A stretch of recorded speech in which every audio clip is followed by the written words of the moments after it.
How's the fishing, Peggy? Now she doesn't want to talk.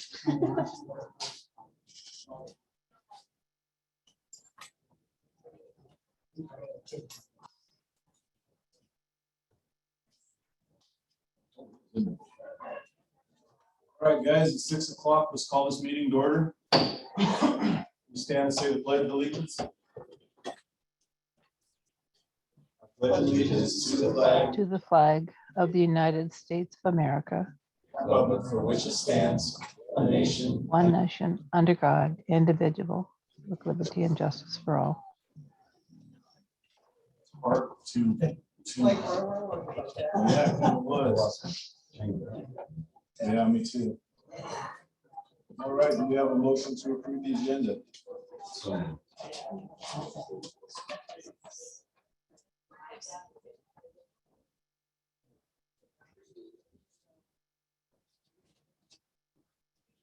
And then we go directly into executive session if memory serves.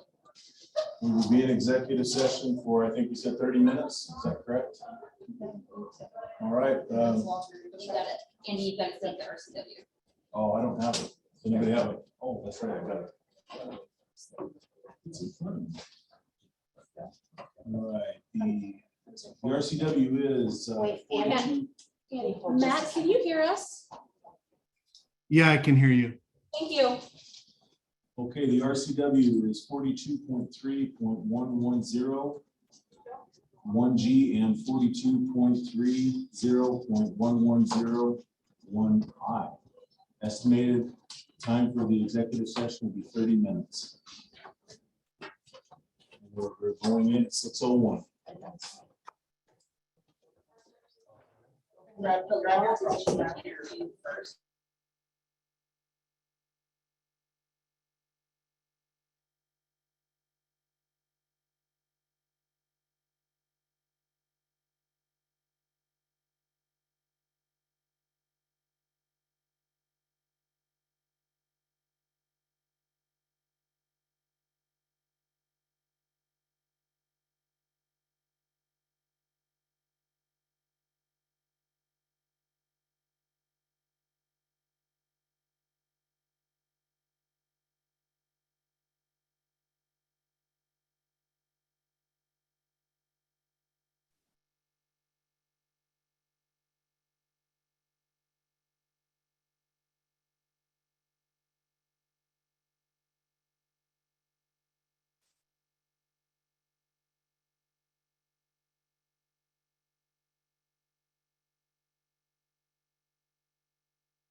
List is student representative reports.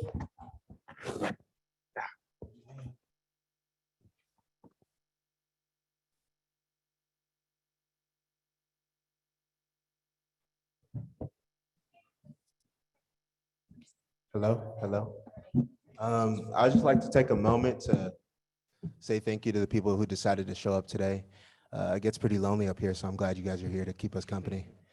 I wanted to start off saying, as most of you know, I'm a Running Start student, and I believe this gives me a unique insight into the issue the processor is currently facing with students leaving the district. I know what it feels like to look at other options in search of a more challenging course load. Every school year, you have dozens of kids that find themselves in the same position as I did last year. These students ask themselves similar questions, pondering, Why not go to CBC or some other school looking for new opportunities? I know that at least for me, during my sophomore year, I was already looking at my credit totals and saying, I already have 20 out of 26 credits. I might as well go earn my AA. Some changes that the districts may be considering to alleviate our financial woes only stand to exacerbate the problem of students leaving. Reducing graduation requirements does nothing but cheapen Prosser High School diplomas. Cutting advanced classes results in students that progress quickly through standard completion pathways, feeling as though they have no choice but to explore other options or continue to take filler classes. When these students leave, they don't go alone. They take with them FTE funds, which suggests that these approaches worsen our position as a district. Going forward, I think there should be a greater focus on retaining students at all levels. That is all.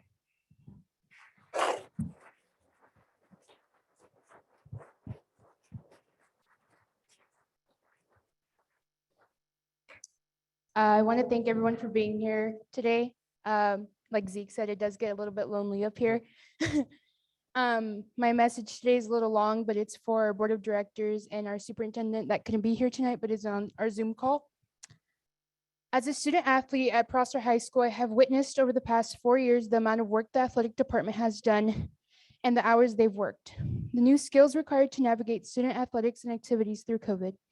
I have also witnessed the number of hours that the department has sacrificed away from their families just to make sure that our student body has clubs, activities, dances, athletics, home competitions, student recognition that had never been seen pre-COVID. The athletic department have always demonstrated the students as their top priority in any decision they make. Several of us have friends in different school districts, and this picture we get from our friends is they don't even know their athletic director or athletic secretary is. We not only see Mr. Lusk at just every athletic competition and student event, we feel comfortable enough going up to him and talking to Mr. Lusk whenever necessary. He not only assures us that our sports events go smoothly, but that we are set to go. We have never seen a closer bond with the students and our athletic director. We can not only go to him for our concerns, but have fallen short to assure his job is done. He has never fallen short to assure his job is done. He is not only an advocate for our coaches, students, and parents as well, yet the board has continued to change those common faces that we have here in our district. Since my freshman year, we have always seen Mr. Lusk as an advocate for our students. He assured that we not only got to have our student activities, but listen to our concerns. He assured that we were able to keep our traditions alive as we transferred to our new school. He is truly our definition of a community member. We have not only seen our community undertake a lot of changes in the past year, we keep trying to return back to normal, yet the board keeps taking away the people we are familiar with.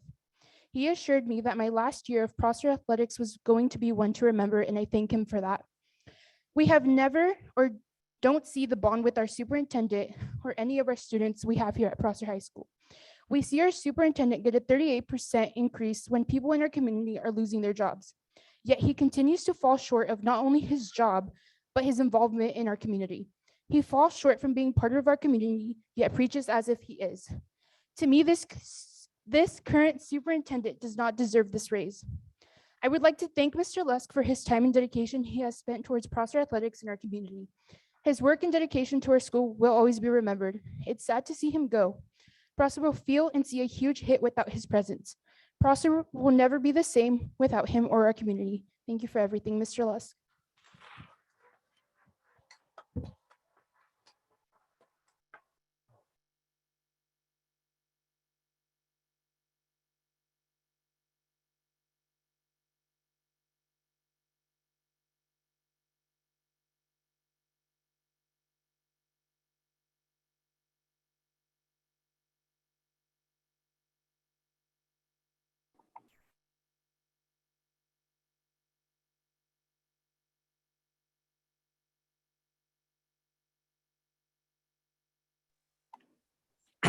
So I feel like I hear that there's a lot of pressing issues going on here.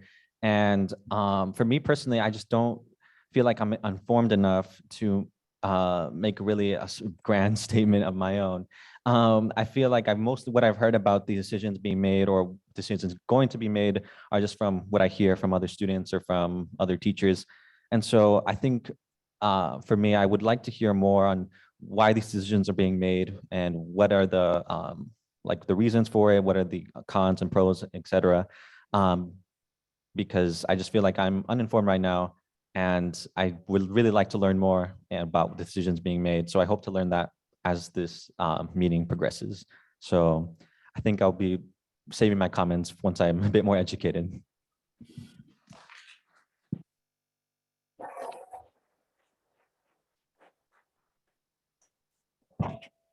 Thank you, guys. Could you guys make sure that Selena gets a copy of your letters? I want to make sure they go in the board minutes. Thank you. Yeah, I have yours. All right, so we are on to protocol for addressing the board. You may present a concern to the board during the time reserved for hearing public comment. If this is the case, we ask that you, prior to the start of meeting, sign in, note the topic you intend to address the board about. Come to the microphone, state your name, please spell your name. Try not to reflect adversely on political or economic views, ethnic background, character, or motives of any individual. Please try to keep your comments concise, non-emotional, brief if possible. The board is interested in hearing your concerns and complaints as well. It is best to call the superintendent's office a couple days before the meeting if possible. If this is not possible, sign in and we will recognize you at tonight's meeting. Now we have a ton of people. I have no interest in limiting anybody. We want to hear everybody here. So it's going to be a long night. As long as I have 2 members captive, we're going to keep going. You guys want to go back and forth between Zoom and in person, or just do? All right, so let's, Casey Blair.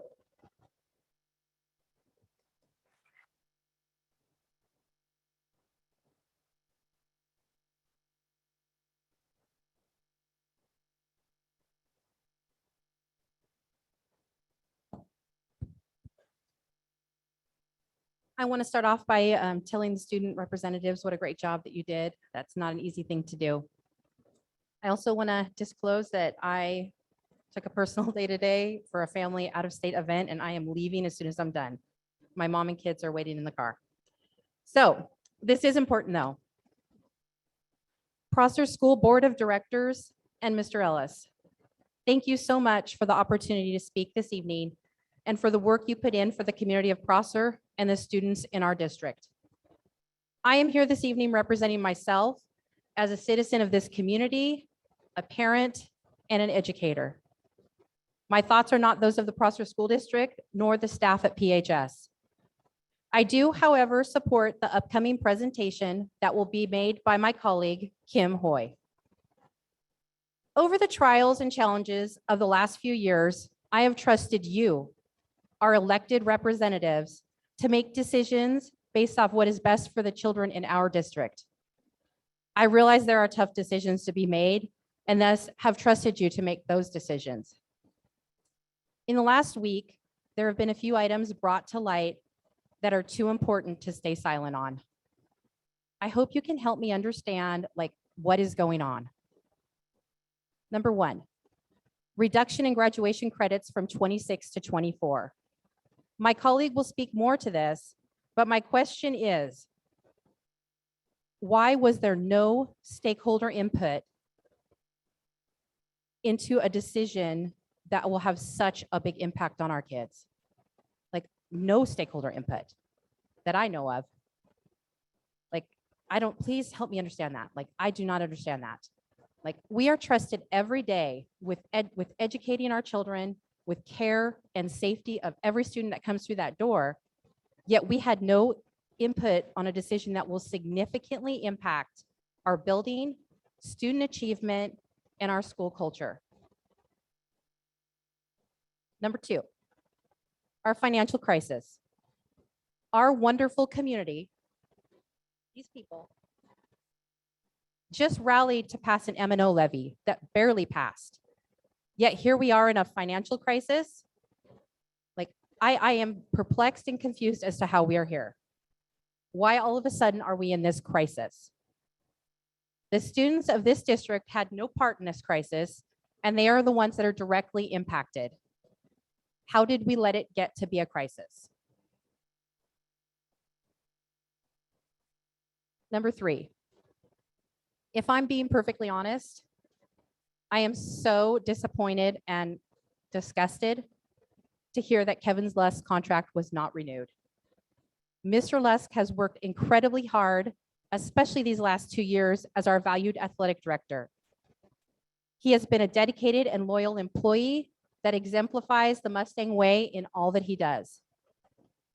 As Monse just said, he is at every event, and he's there happy until the end. He's at dodgeball, he's supervising homecoming, he's at every athletic event. He was at middle school wrestling till 8:30 at night, making sure the mats got put away right. Like, he's everywhere. After 35 years of service and always putting students first, this is how it plays out. It just doesn't seem right. Like, I expected better from Prosser School District. Number 4, to save a buck, I fear the athletic director job will be piecemealed out to random people and will slowly deteriorate over time. I worry it will tax already rundown administrators and district employees whose focus should be elsewhere. This is a huge job and one that needs a strong leader to flourish. It will burn out our community volunteers. Again, please help me understand this. As an alumni, I have always taken pride in all things Prosser Mustang and the high academic standards that embody PHS. As a parent of 2 students, I worry, through no fault of their own, that extracurricular activities and academic programs that play such a valuable role in their growth and development will slowly fade away. As a community member, I did my part by voting yes, but I'm discouraged to find us in our financial crisis.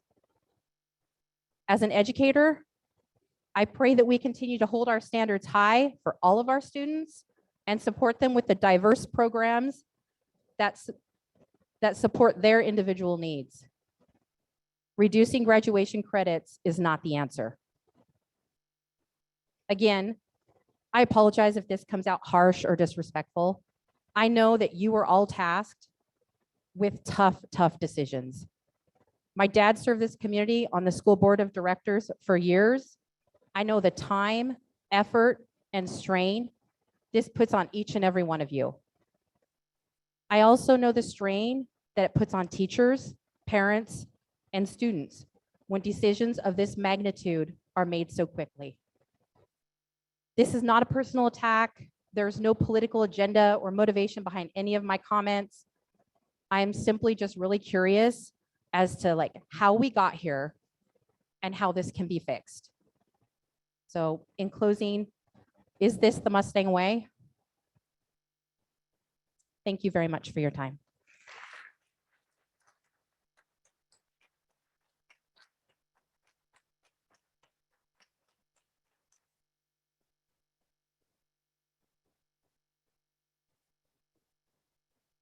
Andy, in between speakers, is it possible to change or adjust the speaker to in the feedback?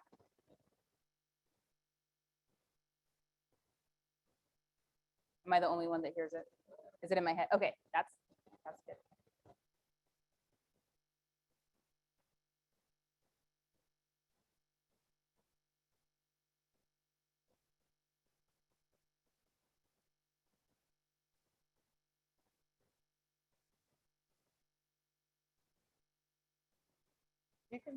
You can still hear it, but it's quieter.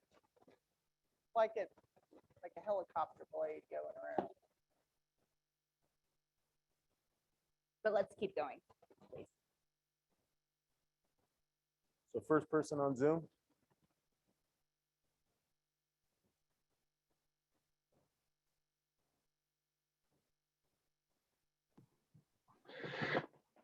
I think that's me. Can you guys hear me? Yeah. All right. I'm Joe Pryor. I'm class of 1988, proud alumni, head basketball coach, former head basketball coach, and former teacher. And I'm just here to make a real brief statement. I know there's a lot of people that want to get up and speak, so I'm going to keep mine real brief and to the point. Coach Lusk he's good for Prosser. He's good for the community, has been for 30 plus years. And so I got word of what was going on today. I had to try to find this link and get into this meeting because it's isn't right. It's just not right. And I think a lot of people know that. That's why there's a big attendance tonight.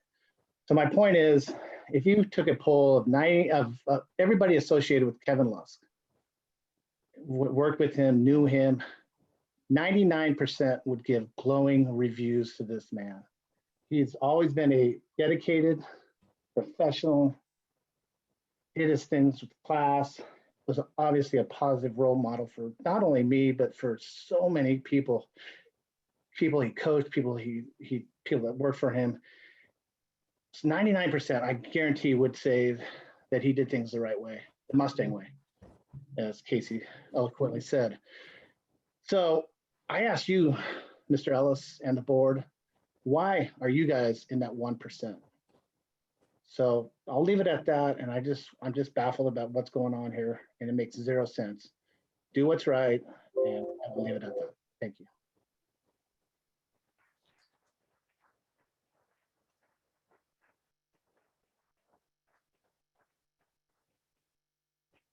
Are you guys able to hear what's being said on Zoom? It's mostly static and very little anything else.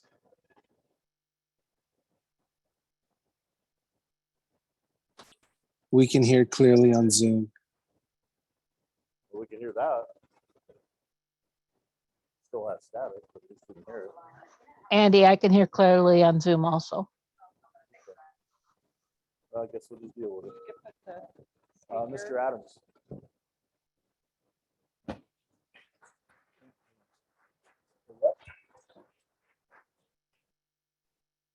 Thank you, board members, for serving our community and our schools. I know it's a huge time commitment. I'm Rick Adams. I taught agriculture, horticulture, and metal shop at Prosser High School for 35 years.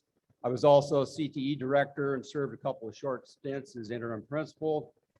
I've recently learned of this decision to not renew the athletic director's contract, and that is very troubling to me.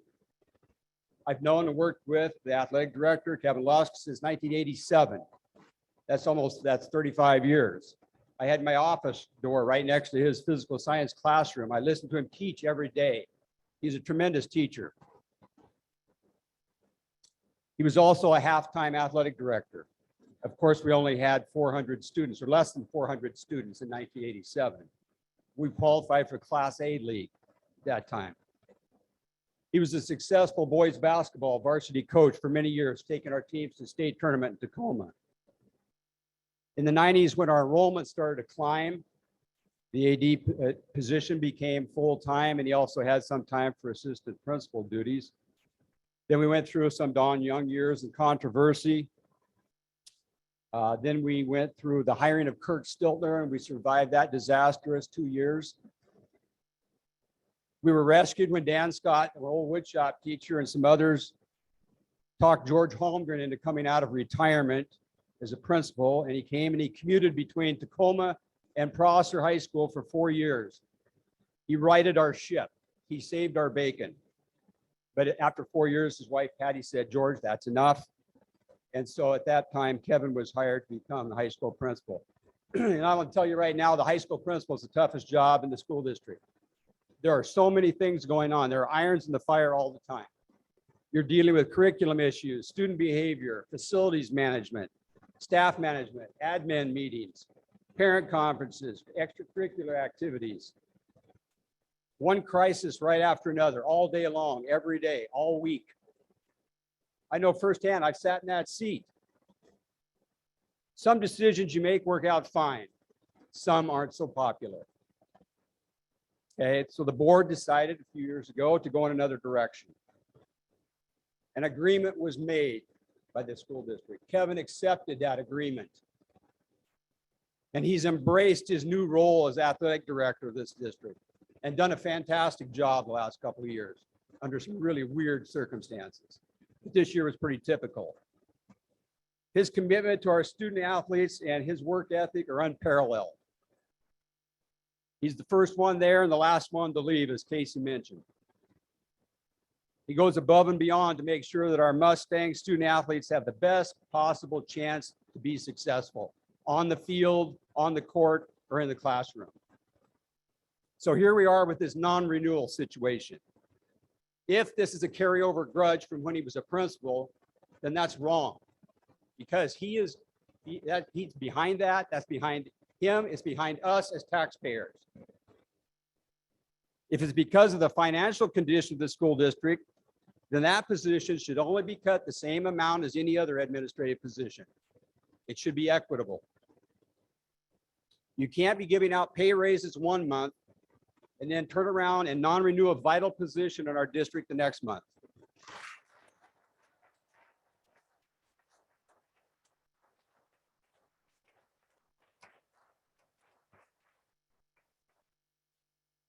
That's just not right.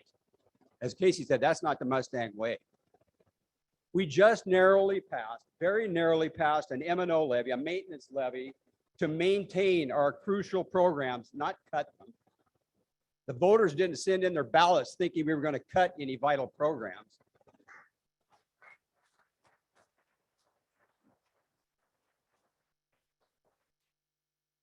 Our athletics and extracurricular activities, student leadership activities, they're very important to the taxpayers in this community. The AD position is not the problem in the school district. You've got to look at the bigger picture.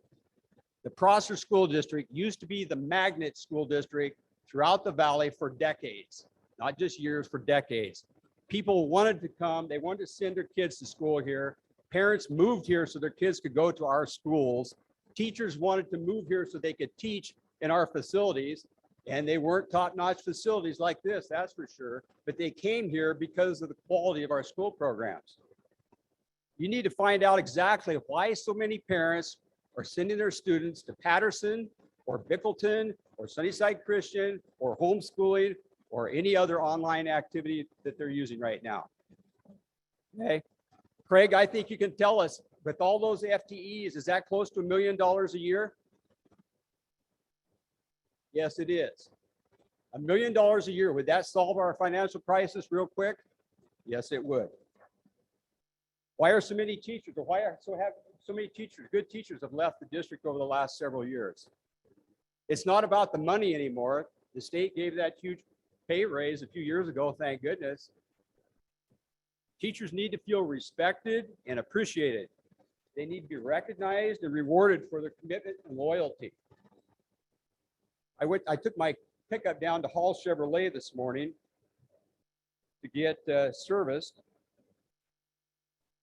And this is what they sent me back today, this afternoon, just before I came in here. We greatly value your trust and sincerely appreciate your loyalty to our business. Trust and loyalty. Will I go back to Hall Chevrolet next time I need to change the oil in my pickup? You bet, because they value trust and loyalty.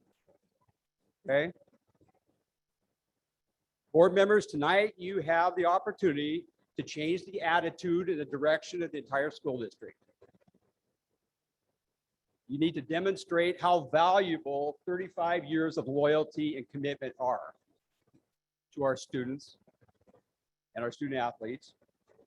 You'll also be sending a clear message to all of our great 5-year and 10-year and 15 and 20-year-old teachers and our great administrators, how valuable and important they are, and how loyal we can be. It's time to get this ship back on course. Thank you for your time.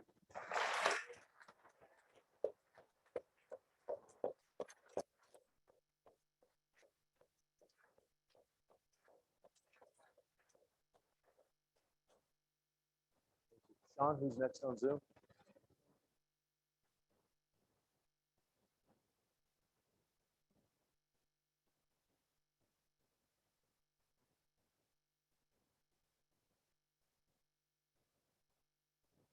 All right, we're going to go ahead and jump down to TJ Maines.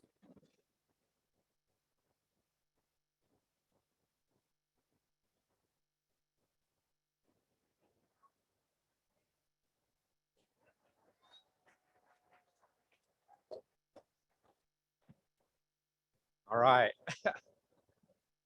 Well, I want to thank the school board. I agree, like others have said. I know it's a big responsibility, hard decisions to make, but when I heard about what happened, that Kevin's contract was not going to be renewed, I was not only disgusted and displeased, I just don't understand. And I want the board members to know that you are elected and we'll remember this when it comes time to vote again. If this is how you're going to operate. We give Matt Ellis, who's not here because of COVID, a 38,000 or a 38% pay increase. And then we're going to cut a vital position to somebody who served this school district well for 35 years. And I emailed all you boards members today, and I want a detailed copy of the budget prior to the levy not passing and after. Because Kevin was, his salary was included in that, was it not? And I want a yes or no right now. Because I'll do a public records request if you don't want to answer. But I want a detailed copy of the budget, assuming the levy wasn't going to pass, and a detailed budget that's available now. I want them both. No, it was. And we are still 1.4 over. Okay. There's your answer. Okay, but let me tell you. So the Kennewick School District levy didn't pass. They're 5 to 6 million in the hole. And they're going to try and alleviate that by not filling vacant positions. So you still haven't answered any of our questions here on why you're removing Kevin. You guys have an answer? Okay, pick 2 teachers. Those are the 2 we fired. See, this is our board. You made my point. I mean, I don't know what your point is. my point is I want to know, please tell me how you can give Matt a 38% pay increase and then remove him. What does that 38% amount to per dollar wise?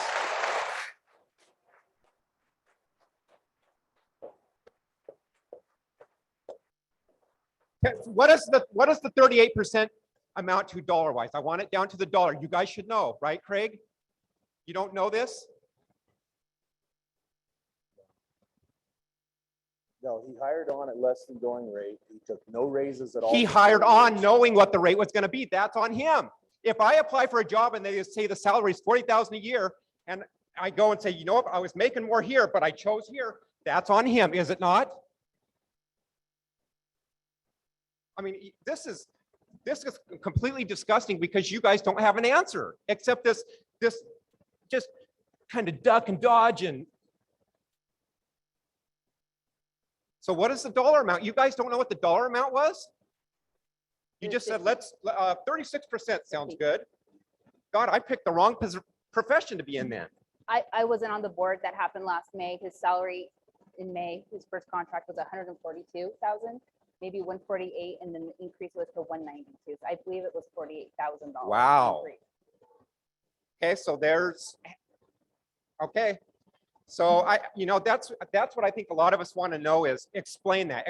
Explain how that has any sense to it at all. It makes 0 sense. So just remember, when it comes time to vote again, we will remember this. If this is how you guys are going to operate, that you can't manage budget, obviously. You begged us to pass the levy. It failed, so you begged us. We're going to cut this. We're going to cut that. We're going to cut this. If it doesn't pass, it passed. What's the first thing you do? See ya, Kevin. Thanks for 35 years. You're here. His work ethic is amazing. He loves the kids. And that's how you treat him. I'm just disgusted.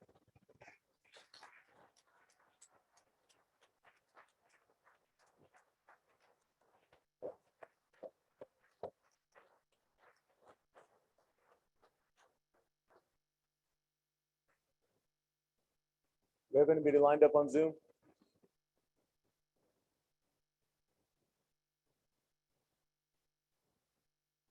Nope. Okay.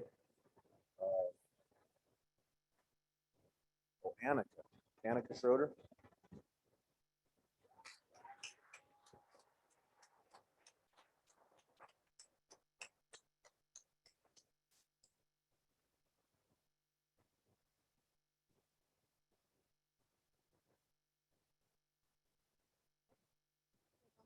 Jesus. Okay, can you hear me? Okay. I'm here tonight. I hope I can do this without crying. So I'm here tonight in support of Kevin.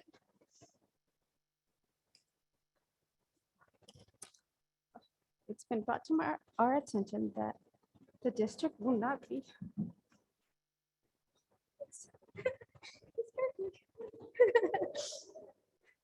I'm here tonight in support of Kevin. It has been brought to our attention that the district will not be renewing and or eliminating his position at the high school.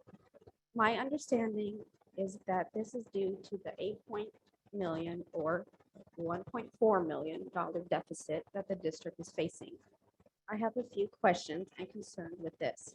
My first question is, how do you plan to run a high school and a middle school athletic program without an athletic director or even a part-time AD? Do you plan on having an administrator be the athletic part-time? One that is split between the high school and middle school. Our administrators are already spread so thin. How does the board expect the school's administrators to focus on what is going on at their schools? Has the board taken into account that this reduction in staffing with admin present in both schools will affect the students? We will see an increase in student misconduct. Has the board also considered the amount of level commitment it takes to run and oversee a high school and the middle school athletics and ASB programs? Athletics involves scheduling and rescheduling of games and buses, grade checks, and discipline, and that's just scratching the surface. I honestly don't remember the board mentioning any cuts involving the renewing of a director contract. I feel as if the community has been lied to. Lastly, Kevin Luss committed his professional career as a coach, a teacher, administrator to this district and our kids for 35 years. Is this how we respect someone who has given his professional and, let's be honest, personal life to our community and the school district? I leave you with this. How do you plan to replace Mr. Lusk's Kevin's job? Because if you hire a full-time athletic director, then it seems to me this is personal, and it has been for the last 4.5 years. Thank you for your time.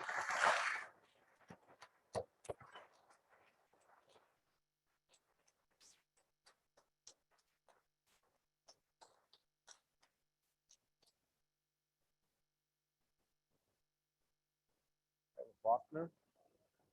Tyler Faulkner.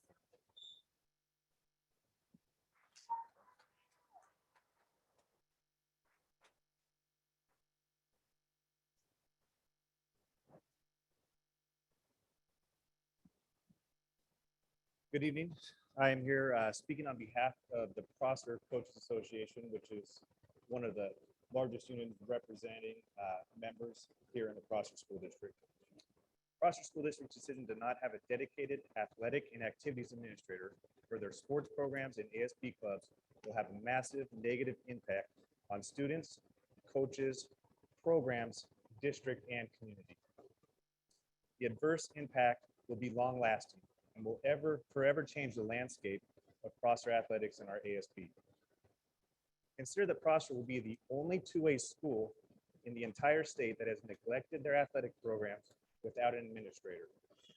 Even lower classification schools have a dedicated administrator to their athletics and ASB activities, knowing the importance of such a position that shields the district from liability exposure as well as us as coaches. The Prosser School District is intentionally and knowingly neglecting their athletics and ASB department, opening themselves up to massive liability. The district will no longer have a dedicated administrator to track and ensure all training and compliance issues are completed for their coaches.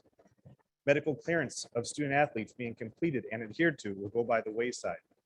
Safety issues and concerns that are brought to the district's attention will go unaddressed. Contests will no longer be properly supervised, risking the participants, officials, fans, and coaches open to harm. Fundraising, which has strict ASB guidelines, will not be supervised, which will jeopardize the entire district risking the ability to generate funds if we are ever found out of compliance. Reviewing student practices for safety, liability, and equality for all will go unseen. Coaches will not have a standardized evaluation for the protection of student athletes. Proper transportation to contests and release of students on away trips to others will go unchecked. Any one of these items would leave the district liable for damages. But knowing the district intentionally neglected their athletic department by not providing us an administrator will only exacerbate the situation.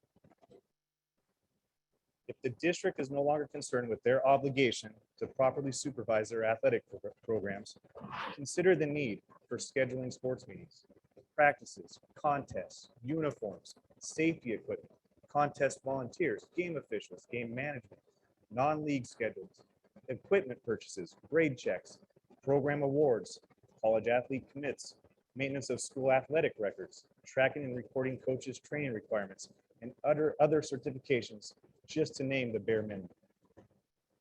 Annual athletic banquet planning, securing off-site practice locations, transportation, lodging, and coordination of team traveling to contests that are hosted by Prosser will be long forgotten. Postponement of contests due to COVID, weather, or personnel issues, and rescheduling of those contests, rescheduling of officials will have no point of contact. Seasonal and annual coach training and meetings won't be held. Parents with concerns or requesting meetings will no longer have a contact. Supervision at athletic contests, both home and away, as well as students' activities, will not happen. Annual ASB athletic budget creations and proper execution of ASB monies will not be monitored. Evaluation of practices will not occur, and evaluation of ASB processes not concluded. Further, this decision will no longer allow Prosser to have consistent representation in our league, in our district, and at the state level.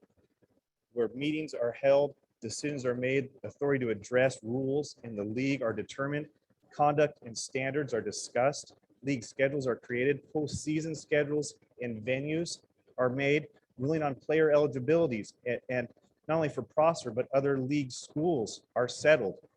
Representation for postseason requirements are set, player recognitions are done, and sportsmanship concerns are addressed. Prosser has now elected to have no representation in any of those items any longer. I want to share with you, coach morale is at the worst it's been. This decision has not only it's exacerbated that. Students have been left in shock by such a poor decision being made. The value the district places on its coaches and athletic programs is evident by the decision that was made. We ask the district, we ask you today to begin to repair what was once a strong working relationship between coaches and the district. And that the forced decision being made of eliminating the athletic director position, that it be reversed immediately. The district needs to demonstrate their commitment to protecting students, to valuing coaches that serve this district faithfully, and supporting the quality programs that we provide. We ask that you see that and reverse the decision of eliminating our athletic director. Thank you.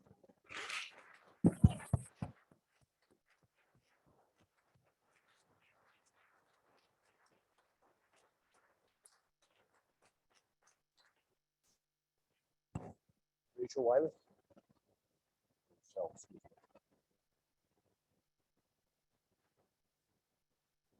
Okay.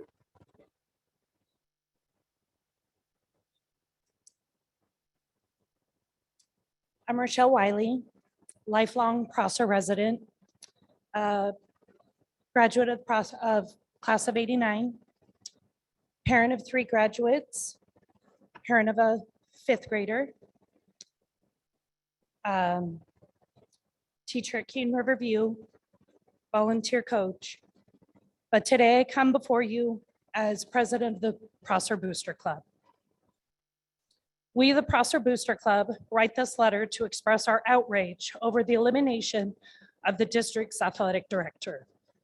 The athletic director is a vital part of our school district and our sports programs. The decision will be detrimental to our athletes and coaches. We, under no circumstances, feel that eliminating a position that is more crucial now than ever should be supported by the school board or the community. Our athletic director spends countless after-school hours at meetings, events, competitions, coordinating schedules, state events, travel, coaching, dealing with parents, referees, and umpires, and much more. It's insulting, insufficient, and unwise to trust these responsibilities to someone with lesser experience or time. What's more insulting is the district made the decision 2 years ago to combine the middle school AD and the high school's AD positions into one position. You've already cut an administrative position with that move. The reduction of this position does not feel like fiscal responsibility. It feels extremely personal.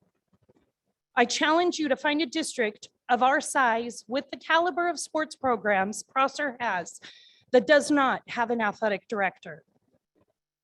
The athletic director works directly with the Prosser Booster Club.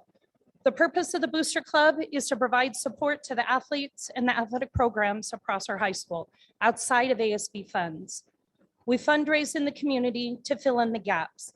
We all know ASB funds do not cover all the expenses of a sports program. The athletic director advises us of ASB law guidance and Title IX adherence. The AD helps us to stay in compliance with these laws. We work together to support our athletes and coaches. The AD works with the boosters to coordinate special events such as senior night and the athletic banquet. Our current athletic director, Mr. Lusk, took on a huge amount of responsibility when it came time to reintroduce athletics and activities after COVID and spent countless hours ensuring the safety of students as they return to the activities while emphasizing the importance of getting them back into activities. In our district, where our enrollment is suffering, and a period of time when our students' activities and athletics are the best offering to combat many of the struggles they are facing, it would be devastating to eliminate the position of athletic director. We have no doubt that subpar athletic direction would result in an even more dramatic decline in enrollment, as well as a severe loss to our students and the offerings we're able to provide at Hauser Middle School and Prosser High School. It is with great conviction that we plead with the board to renew Mr. Lusk's contract. This was presented to voters as part of the levy and should remain so to keep Prosser's integrity intact. Sincerely, the Prosser Booster Club.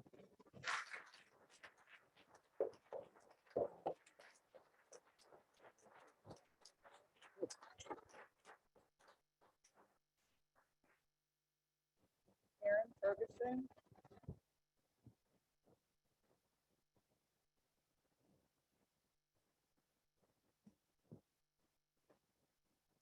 Yes, my name is Erin Ferguson. I don't have to spell that out loud, do I? Nobody else had to. But if you want me to. We have it written down. Excellent, thank you. I've lived in Prosser for 19 years. I have 2 children that will be that attend the district now and will be coming into the high school next year. And I have voted for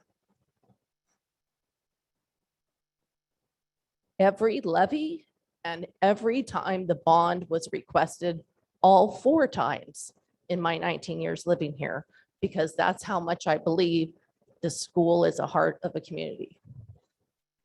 I have 3 separate concerns that I don't expect answers for, but I certainly hope that as a board, when you discuss the conversations of tonight, that they are in those conversations. My first concern is I do not understand how the district has become or has come into a financial crisis since the levy was voted for. This was not shared with the community on a broad scale. Perhaps the board knew of this, perhaps some people know of this, but it was not shared. I happened to save my lovely letter that came when the first levy went out, because I wanted to be able to educate and inform my neighbors and community members if they didn't understand the importance of a school levy passing. And I kept that until we knew what happened with the second levy vote. Nowhere on here does it explain that we are 1.4 or whatever the magic number is, $1 million in deficit. I find this very concerning. The reduction of a budget, if this $1.4 million has been existing for a time period, should have started the last few years. I would find it hard that all of a sudden this year, $1.4 million, whether that is based on student enrollment dropping, all of a sudden became a crisis. Every school in the state of Washington received COVID money. Now, I don't know all the rules as to how COVID money has to be spent, but I know every district in the state received those funds, and perhaps some of that money could be used to help this $1.4 million deficit. My second concern is that on May 2nd, I was listening to the prior board meeting on Zoom, and it was mentioned by someone, I'm sorry, I don't know who, because I was listening, not able to watch at the time, that a way to perhaps solve reducing the budget would be to change the graduation requirements from 26 that Prosser currently has to 24, which is the state minimum requirements. As a parent of students who are going to attend the high school, I was very excited after the 8th grade parent meeting night to hear that you had 26. That elated me. I was super happy to hear that geography was one of those classes that is required here at Prosser High, because at this time, students often do not know their geography very well. So it made me happy as a parent that my children would have that opportunity. Reducing the credits is not going to help students. It is the absolute opposite of what it will do. Students, it will change the mindset of students in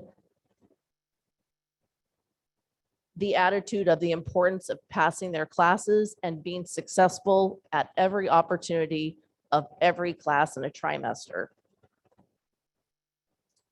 Lowering the bar is the last thing any district should ever do for the betterment of children. My final concern is the elimination of an athletic director. I feel this is a huge mistake. Every activity and sports program must have a strong leader. Athletes and club members need consistent communication. ASB rules have to be followed by state guidelines. This should not be led by a teacher or a TOSA or whomever that is not an administrator that potentially could be in the future.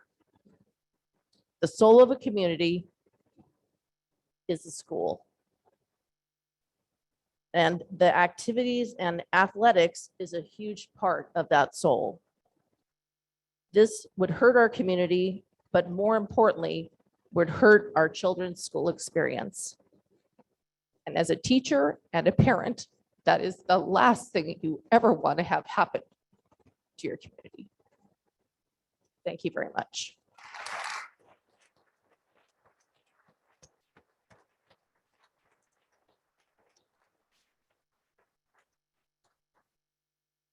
Laura Bachhofer.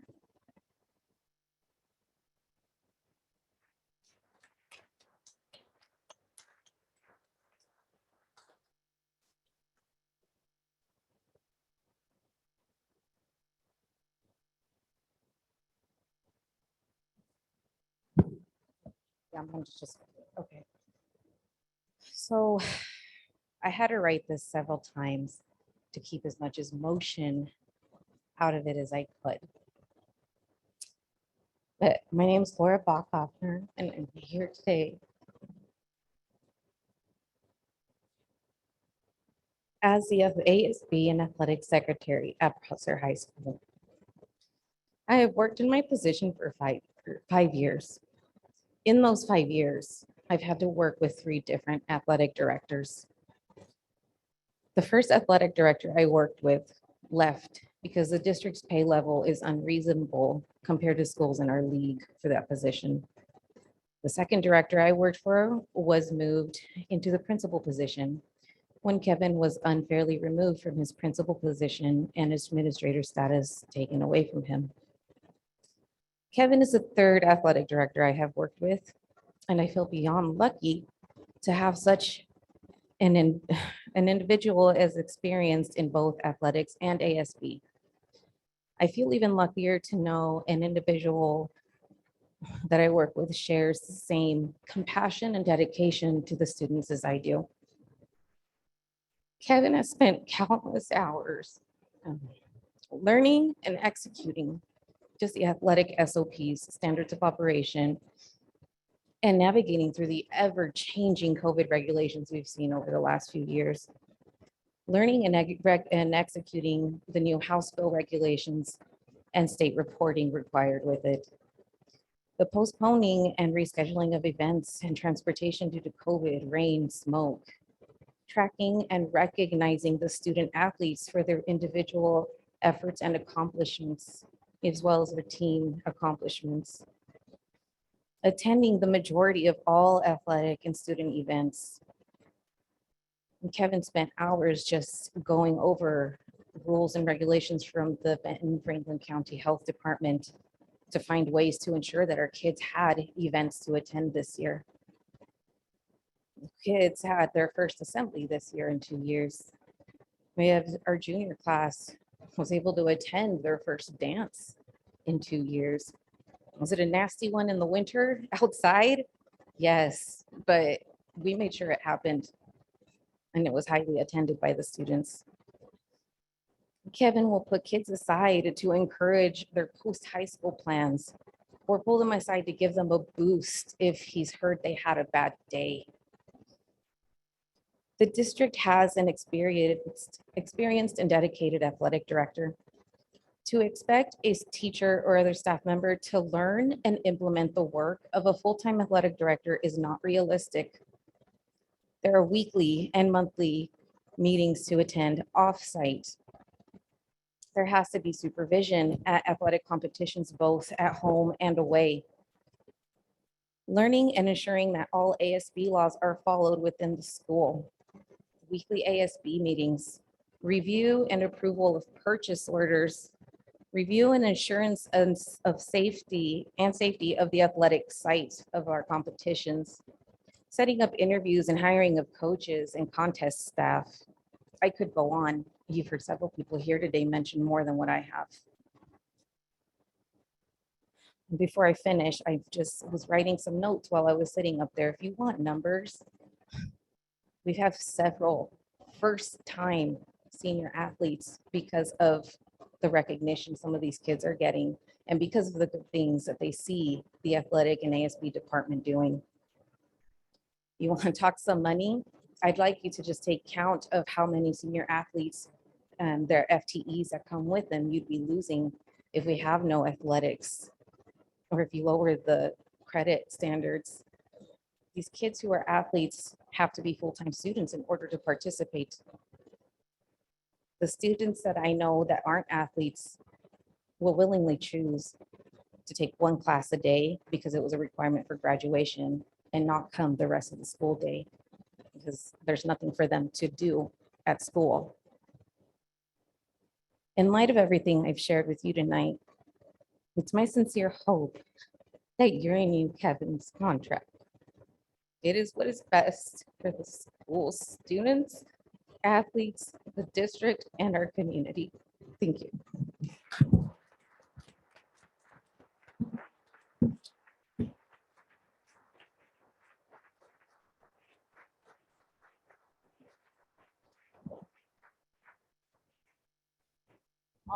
Shab.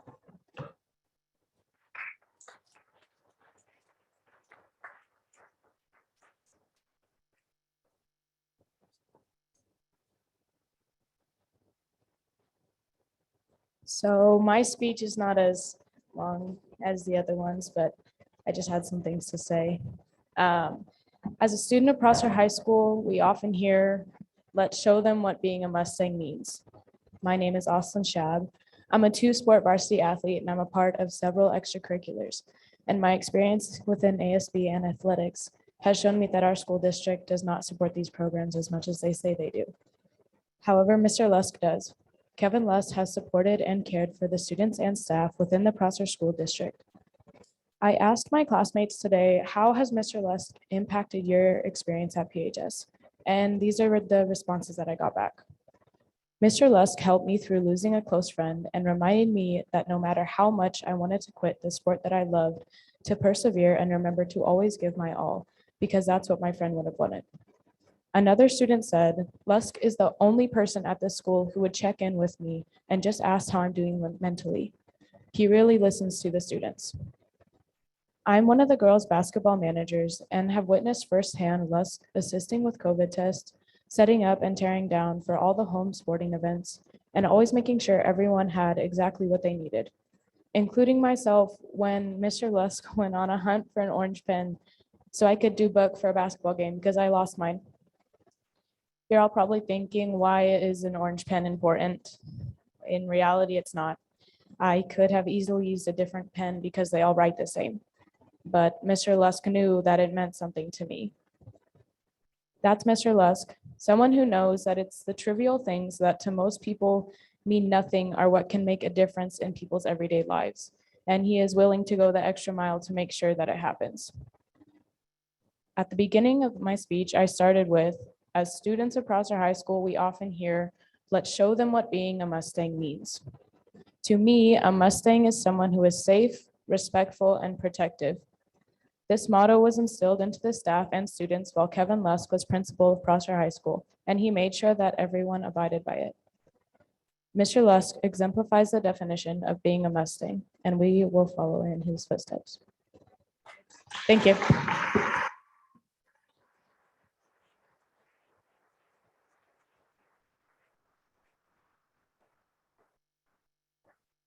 Susie Strauss.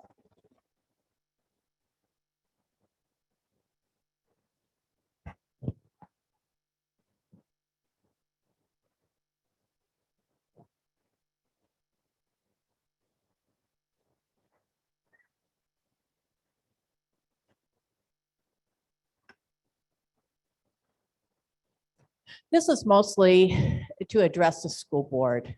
I'm Susie Strauss. I was a counselor here at Prosser High School for 24 years. And I have known Kevin Lusk for probably about 37 years. So I am lucky to have men and women in my life that have taken these steps to think through decisions. And I'm hoping that the board does this also. So this is a test of 4 principles, and some of you that are Rotarians probably know that, this test. So when evaluating something, you consider whether it is the truth. You consider whether it is fair to all concerned. Will it build goodwill and better relationships? And will it be beneficial to all concerned? I think tonight we have heard what the students feel here, what would be beneficial, and that is to retain Mr. Lusk as the athletic director. Mr. Lusk always uses these principles in making a decision, and I urge the school board to do the same. Thank you.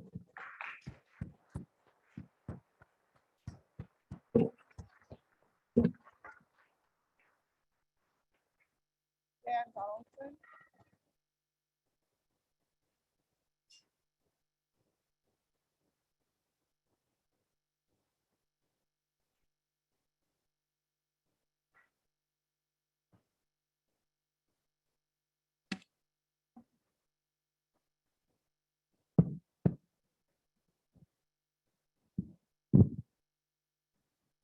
Good evening.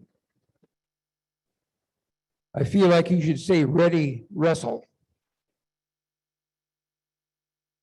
I'm Dan Donaldson, D-O-N-A-L-D-S-O-N.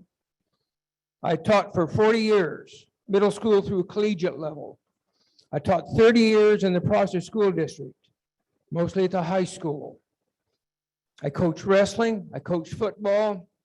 I'm the guy that jumped out of the second-story window. I would do that again for Kevin Lusk, and I'm old and beat up. Let me suggest to you that these kind and thoughtful and eloquent and somewhat angry people are the ones that the students should look to as they embody the characteristics of life. Mark Twain has a very interesting quote about school boards. Look it up. When a person makes an evaluation of any element or item or material, one has to bring many notions to bear. One has to bring other people's ideas to bear. I suggest that that is what you are doing now. You should not have made your decision already without this intercourse.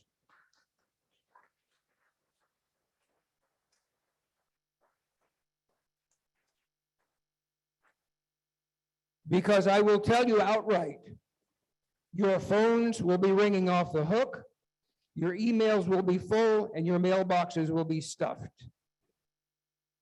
I urge you to make the proper decision because it lands on you.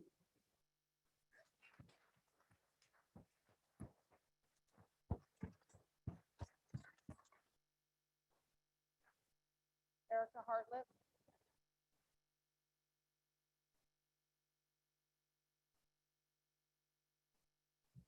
Good evening. My name's Erica Hartlep, and I come before you tonight wearing many hats. As a Mustang, as a Prosser resident business owner, and as the proud mom of 2 kids who attend Prosser schools and who benefit from Open Door and other advanced learning programs. As a public servant myself, I understand that being a district employee, a public servant, is a demanding position. I understand that being a board member is a thankless task. But there is a growing disconnect in between the district and the community. And that's ever more apparent tonight as I came prepared to talk about different items than Mr. Lusk's termination, as I was unaware of this decision. So before I get to what comments I was going to make, I would like to thank Mr. Lusk. As a Mustang, I was someone who had college dreams, but not the financial means. Mr. Lusk took his time to nominate me for scholarships. One of those scholarships required, he didn't even have to attend, but it was an in-person interview in Seattle on a weekend. He traveled all the way to Seattle and attended that in-person interview with me. 30 years later, now I'm helping, watching my son play high school basketball. Mr. Lusk is athletic director, and I know the time that he spends as we received regular communications from him seeking volunteers to be clock and be in charge of the clock. He has been a dedicated public servant, and it breaks my heart to hear that this is the way he's treated. So what I came prepared to talk tonight about is you are the leaders of this district. And that comes with a very heavy burden of being a leader. A year ago, I asked the board what the district's mission is. At that time, I was advised that the district did not have a mission statement, but that sounded like a great idea. In my research today, I discovered district policy number 1810, which requires that the board formulate goals and objectives annually. I also discovered policy number 1000, which states, in part, the district is to plan and direct all aspects of the district operations to the end that students shall have ample opportunity to achieve their individual and collective learning needs.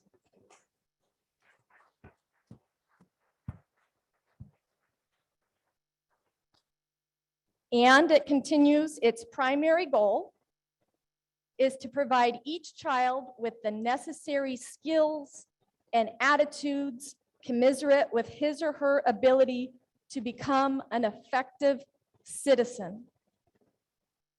When I attended Prosser, our slogan was PACE. Positive attitude, super effort. And I feel that's missing. That's missing in our leadership. What are your objectives and steps to accomplish the goals identified in the district policy? The district's need for preparation and direction are critical. Last year, General James Mattis stood on our new hardwood gymnasium floor. General Mattis is a champion of learning. He is a champion of having an open mind and learning different views and perspectives. On this point, General Mattis wrote, "Thanks to my reading, I have never been caught flat-footed by any situation, never at a loss for how any problem has been addressed. My reading doesn't give me all the answers, but it lights what is often a dark path ahead." As leaders of this district, are you aware what path you're on, or are you being caught flat-footed? Are you adequately preparing yourself so that you're not constantly putting out fires? Regarding the fiscal situation before the district, is it the district's mission simply to graduate as many students as possible?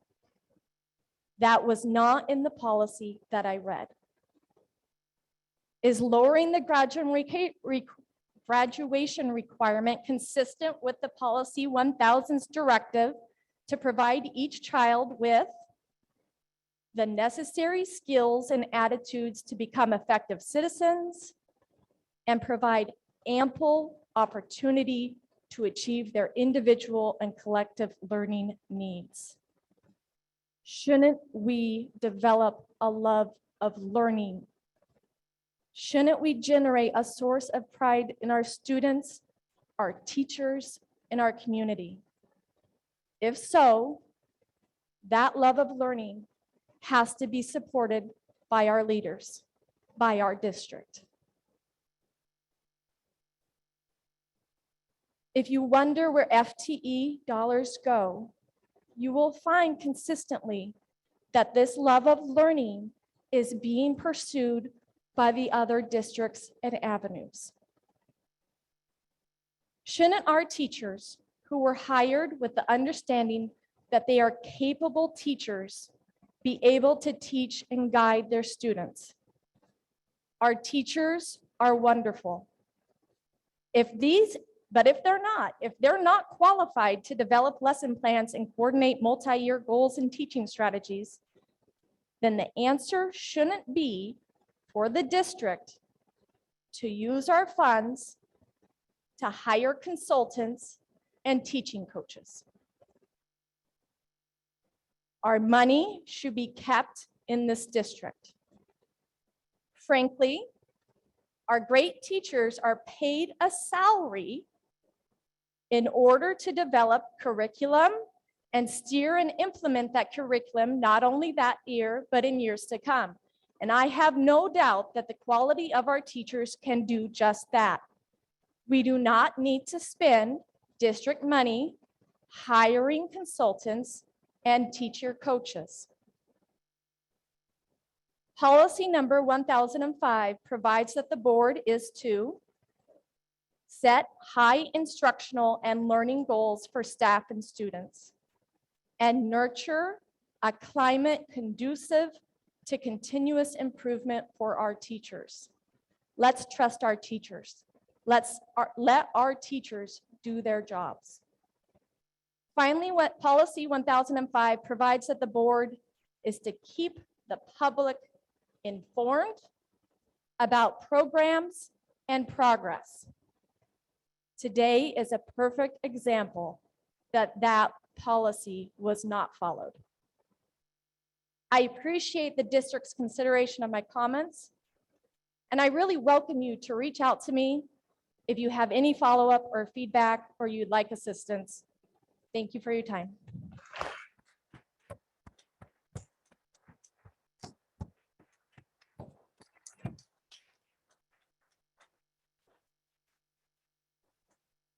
Letitia Koppel.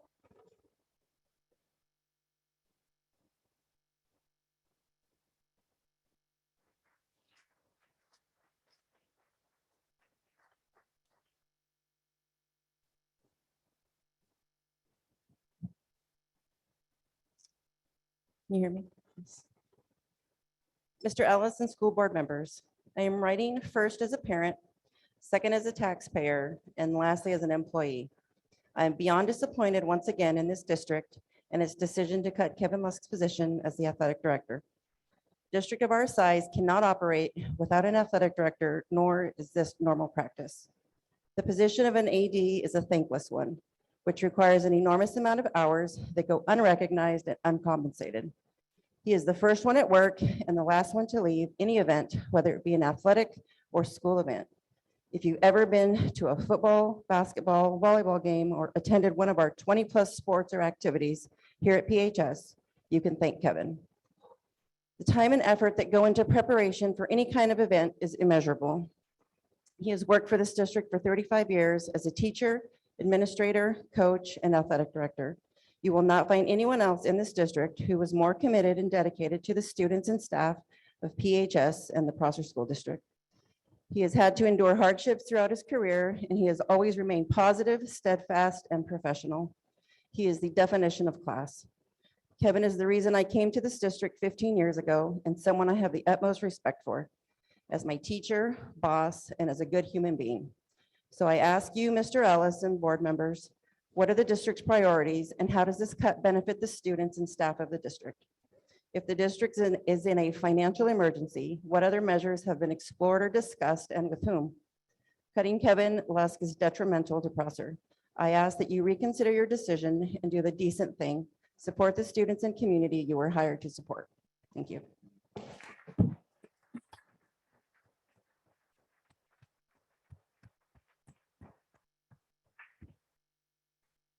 Monica Niemeyer.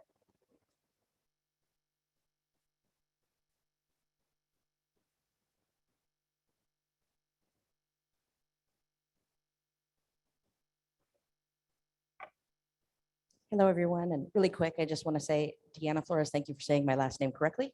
I usually have trouble, so thank you.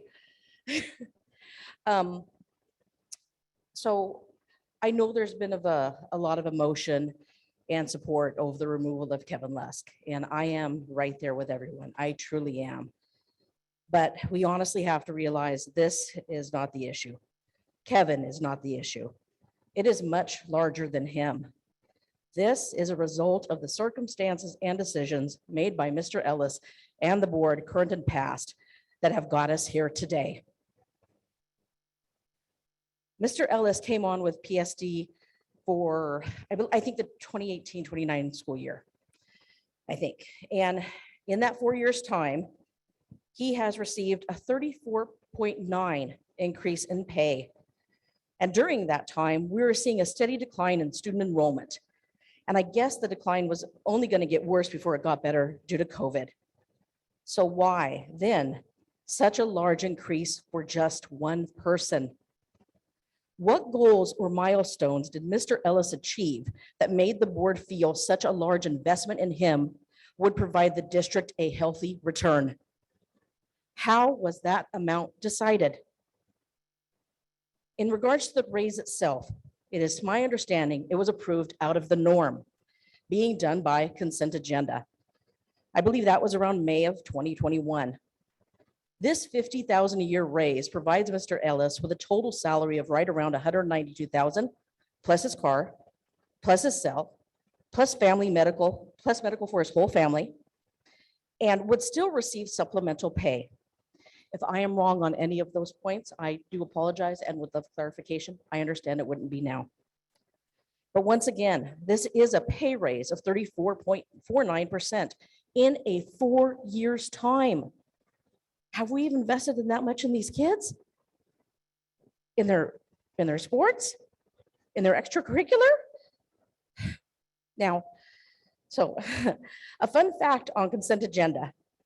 It is an efficient way to streamline routine items and procedural matters to be voted on quickly, so more time can be given for items that would need discussion, such as a $50,000 pay raise. It also, interestingly enough, does not need a second vote to approve the items on the consent agenda, meaning when Mr. Ellis's raise was put on the consent agenda, it did not need discussion and only needed one vote. Once again, that is to my understanding. If I'm incorrect, I will gladly apologize. So with the Prosser School District in the negative for $1.6 million for about the last 3 years, Mr. Ellis's raise contributes to a little over of 3% of that debt. 3% for one person. When the levy was passed, all of us, myself included, I don't live here anymore, but I swear I could hear everyone just breathe a sigh of relief. And in that budget, the AD position was included.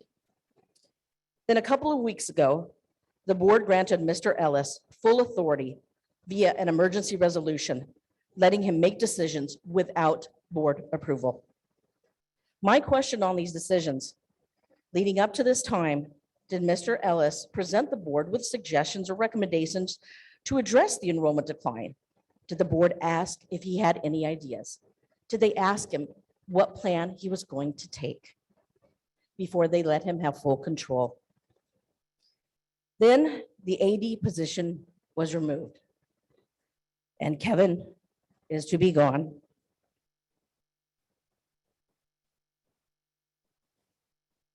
What made Mr. Ellis choose the elimination of the AD position? Does he have a plan in place for that? I would hope so, as an action like this calls for a plan. It calls for a future. It is being said that the plan is to offer the position to a teacher with a stipend for the additional workload. How much would that stipend be? And how will the teacher accommodate their full-time job and that of the AD, which is also full-time? What kind of assurances can Mr. Ellis give, since this was his decision, that this will be successful for all involved? Is there a model of this scenario in our similar scope already being done that helped to make this determination? If not, I do honestly have to say that this is not the first time Mr. Ellis has decided or tried to get rid of Mr. Lusk. Honestly, I find it extremely frustrating that standard tools such as the consent agenda and an emergency resolution are used to benefit Mr. Ellis and the board without having accountability. This district does not need drastic changes that divide one another and put in jeopardy the extracurricular activities that our students love and take pride in. I would like to end this telling the board, thank you for allowing us all to speak. I cannot even imagine how heavy it felt to sit in that chair and how thick of skin you have to be to listen to us. I do appreciate your time, your patience, and the fact that you have been so kind when many of us have been very, very emotional. To me, this is a good step forward. When you allow people to be heard, it helps us hope that you actually listen. And that's what I'm hoping this step is for, And I truly, truly thank you for that. I hope everyone takes a moment to look at the students lined there, and all around us. To be honest, us adults have not been good humans. They have been better than us. They have been precise in explaining how they feel. They have been kind, and they have been patient.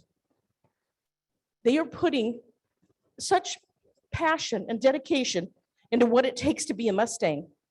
And in fact, they kind of deserve that from us so they can continue to be good Mustangs. I hope we all reach a great conclusion. And I'm going to be honest, I hope we find a way to keep Kevin. I thank you for your time.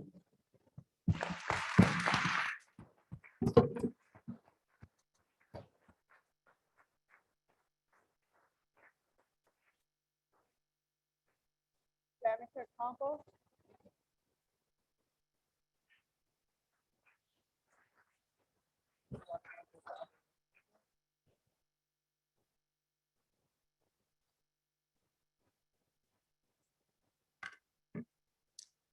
I would like to thank the school board for your guys' time today.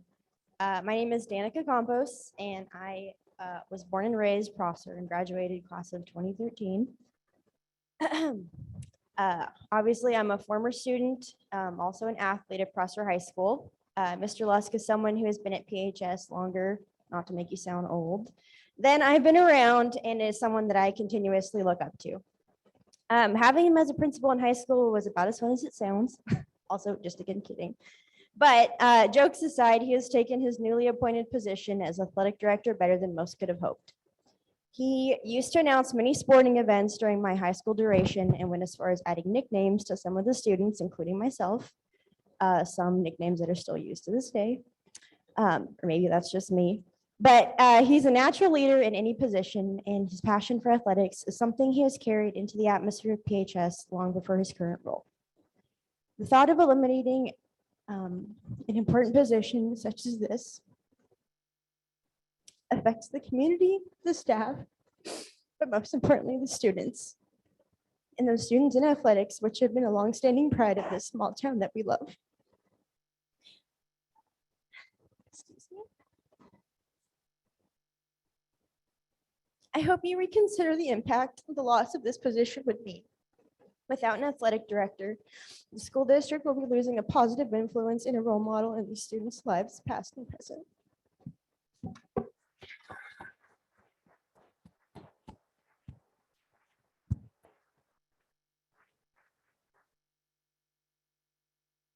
Desiree Main.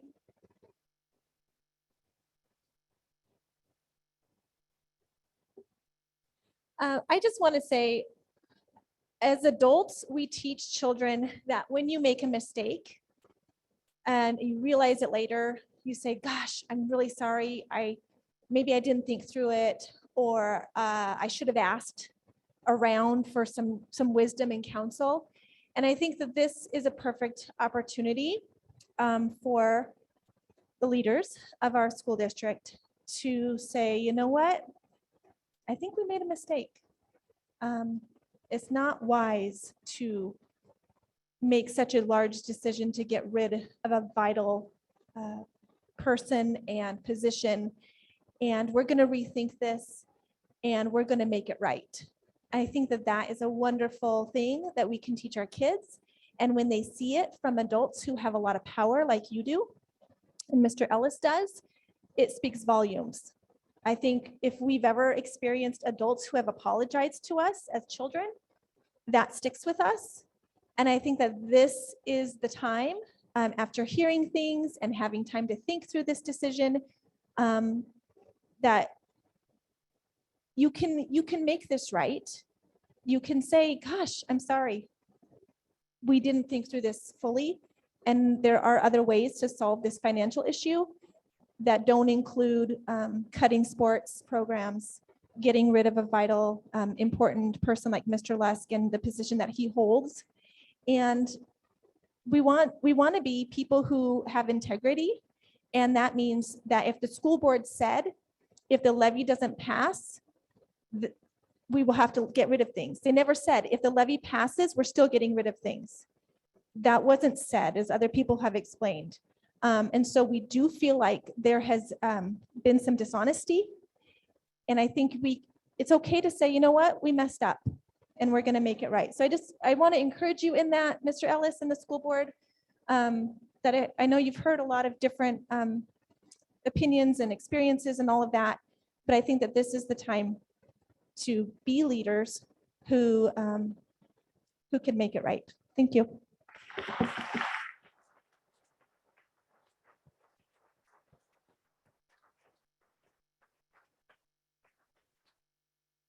Brenda Cruz.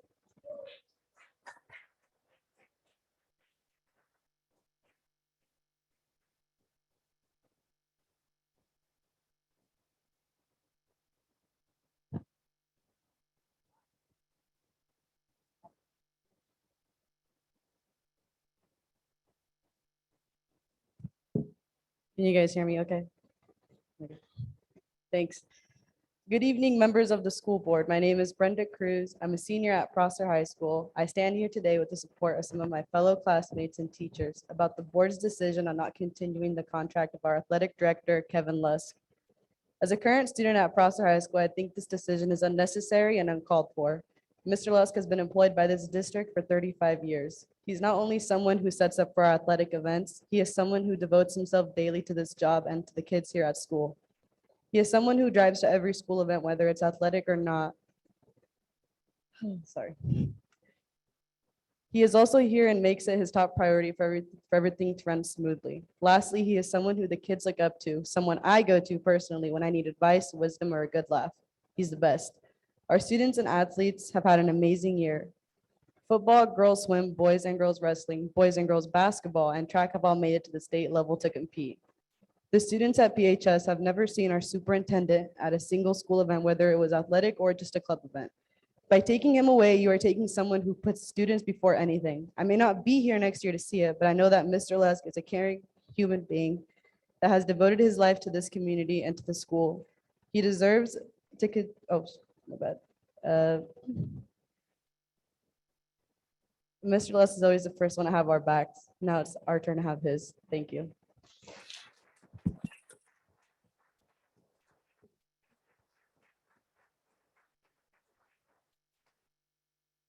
Nirmal Joshi.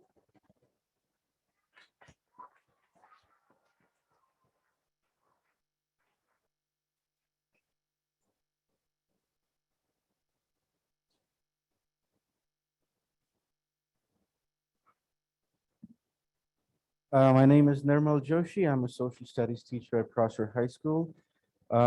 Before I begin, to all the students who are here today, I could not be more proud of you. That's all I'm going to say. You know what that means.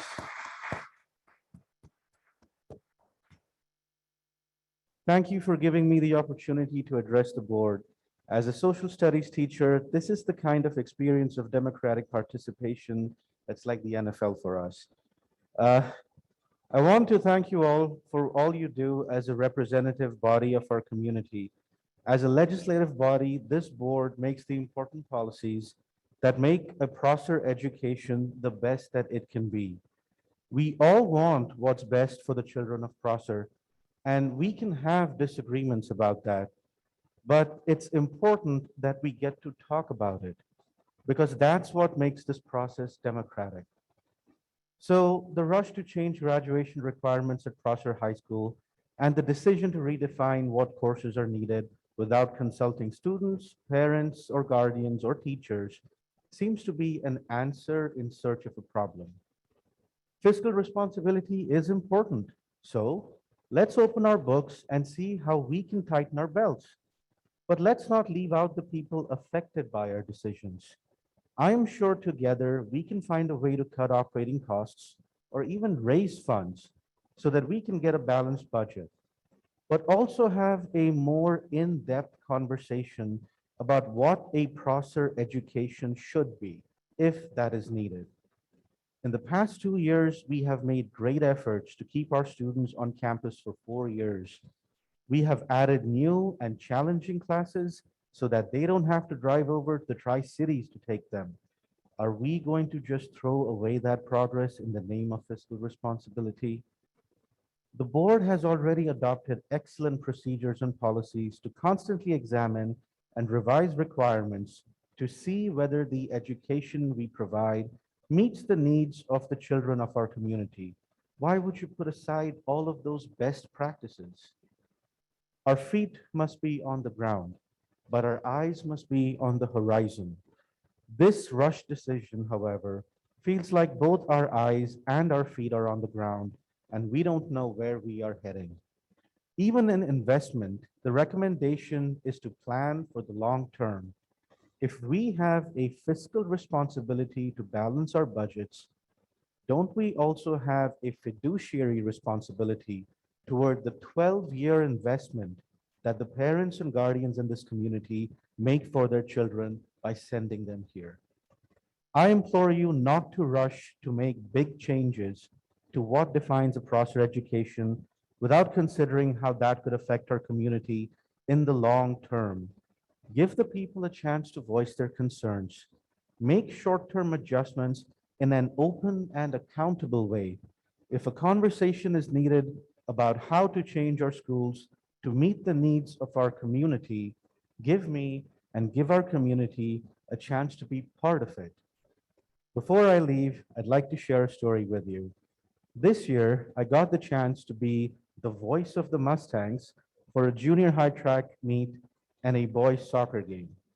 I am not an athletic person, as is rather apparent, but only one man with the unflagging energy of the Energizer Bunny and the greatest commitment I have seen to the students of our community could drag me out of my classroom and give me the confidence to do this. This man is the daily shot of vitamin D that our students need. That man is Kevin Lusk. Please do your best to keep him. Thank you for your time.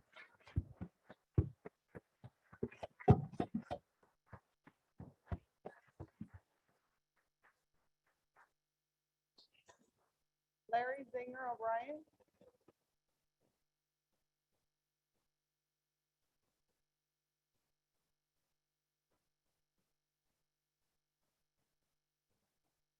I'm Larry Zinger O'Brien. I've lived in the center of Prosser for 36 years, raised my kids here. I'm Kevin Lusk's friend. I'm his neighbor. We've raised our kids together, and I worked for him. And I unabashedly can say I give Kevin 100% of my support. And if you're going to save some money, I appreciate the position that the district is in, and that you're going to have to make some tough calls here.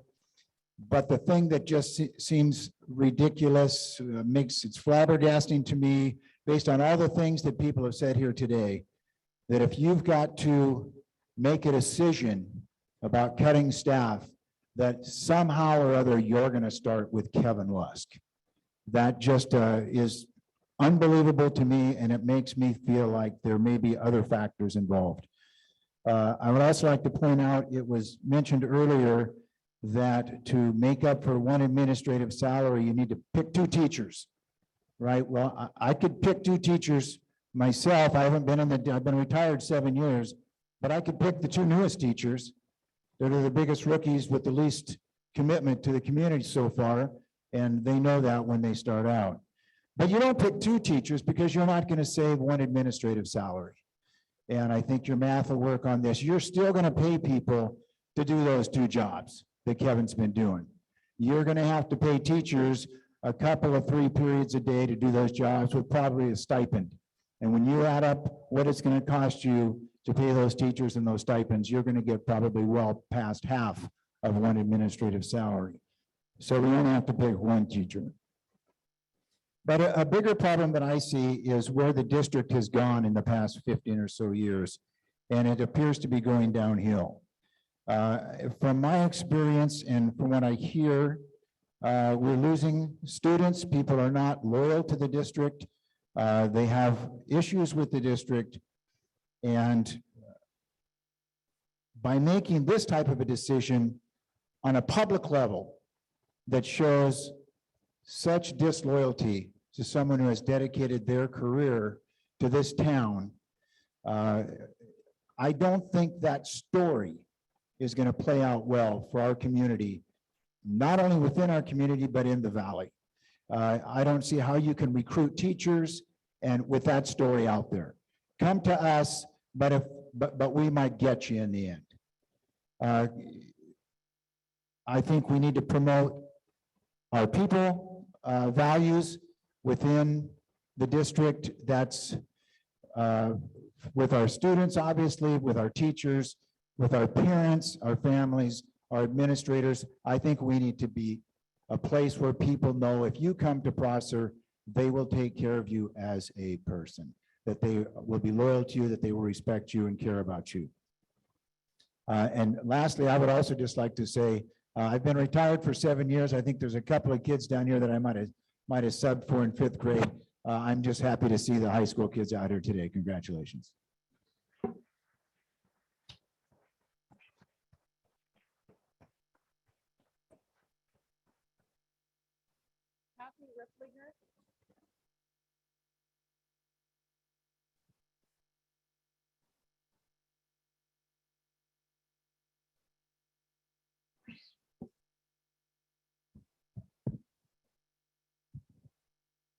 Good evening. I'm here tonight on a totally different subject. I was not aware of any of this. Yeah, put the microphone either right in front of you. Okay. I was not aware of any of this stuff.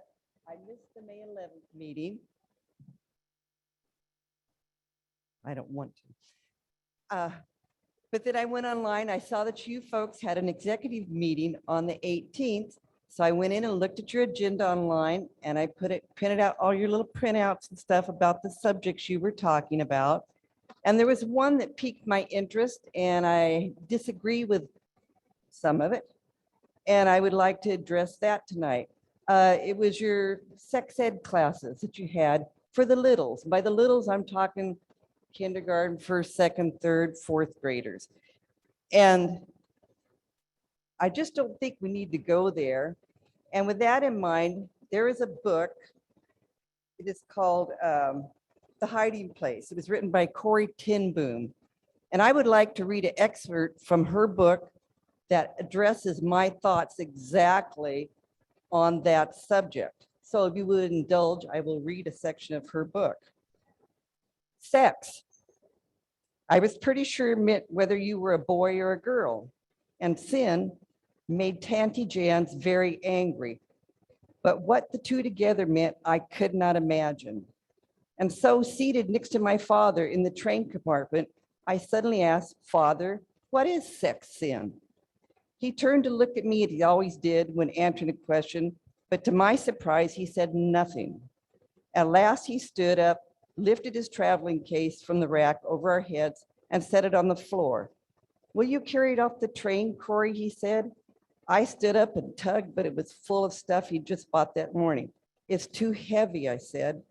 Yes, he said, and it would be a pretty poor father who would ask his little girl to carry such a load. It's the same way, Corey, with knowledge.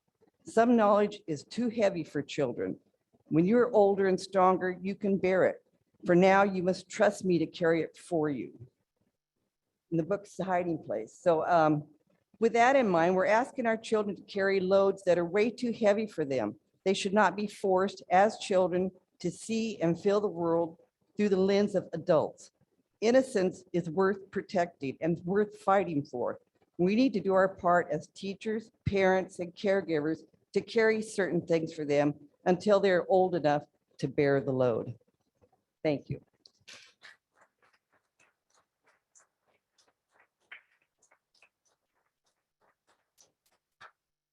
Bianca Hyman.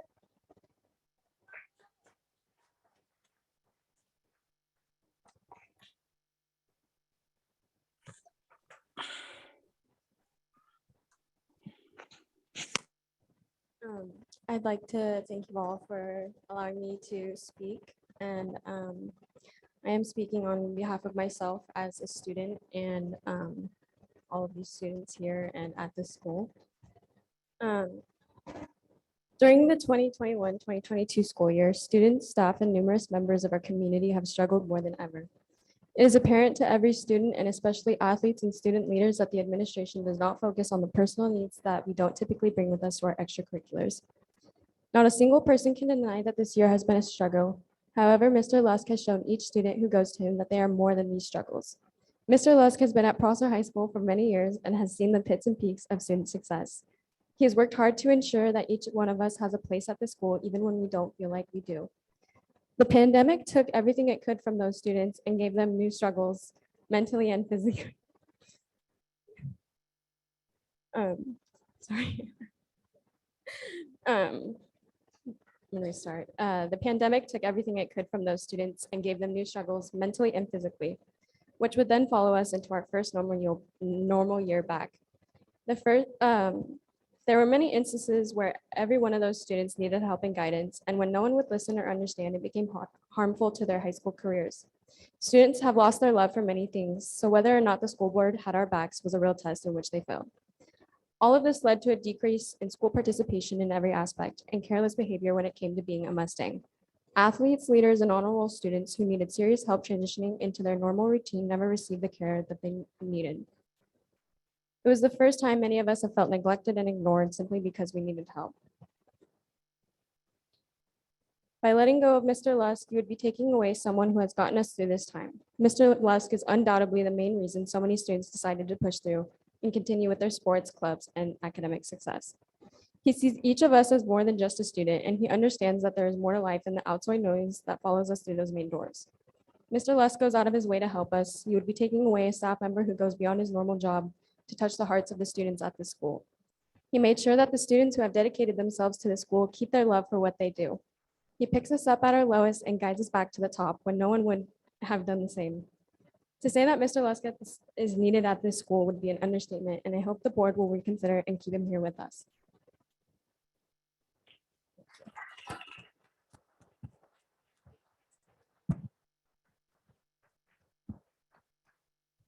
Blake Swaniker.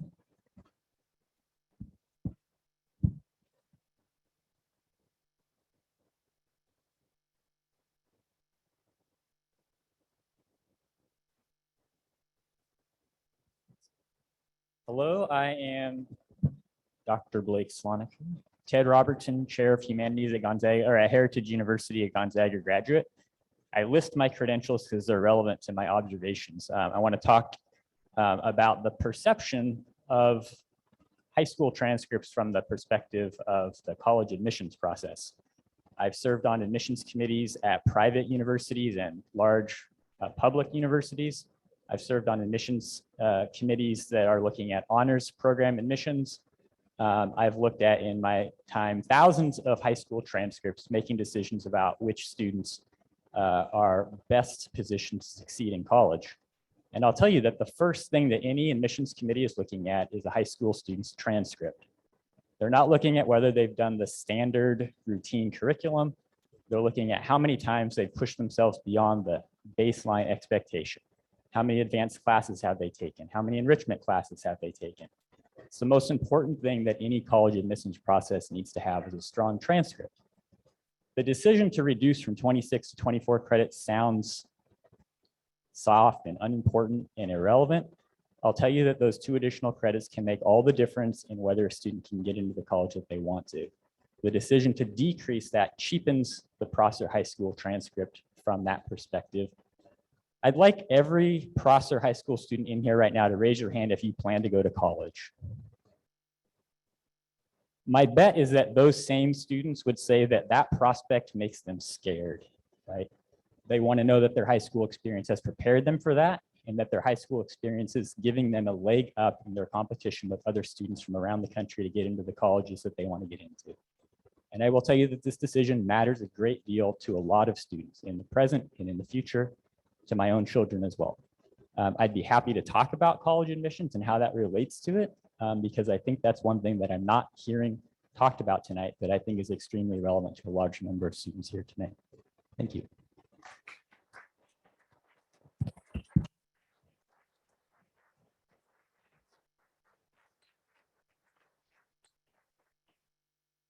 Sean, is there anybody online?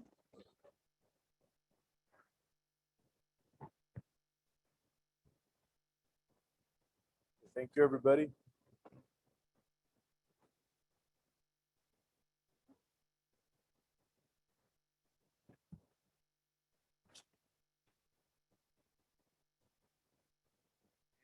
Andy, I'd appreciate if you put one more name on there. Yes, sir. Thank you. So my dad would tell me, never miss an opportunity to keep your mouth shut. This isn't it. Yes, it's emotional, it is, and it's okay because it matters. What we do for kids matters. To say that I appreciate the support in this room, huge understatement. Our goal has always been to have a positive impact on young people. I love what we do here. I love working with the kids and I love working with the staff. In that work, our goal has always been to work more as a family than a job. And it takes all parts of that family doing their part,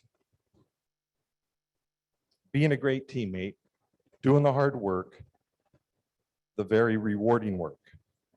So my part has always been to connect with kids, with people, to support kids, to challenge staff, to lead, to learn, and to work to make things great.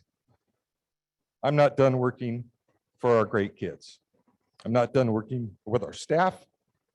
I love coaches, the secretaries, the teachers, the paras, the custodians, the admin, and the people in our community. And I think that we can find a way to provide all that we can do for our kids and get that done. Together, I know that we can make a difference. And I ask that you reconsider the plan. Thank you.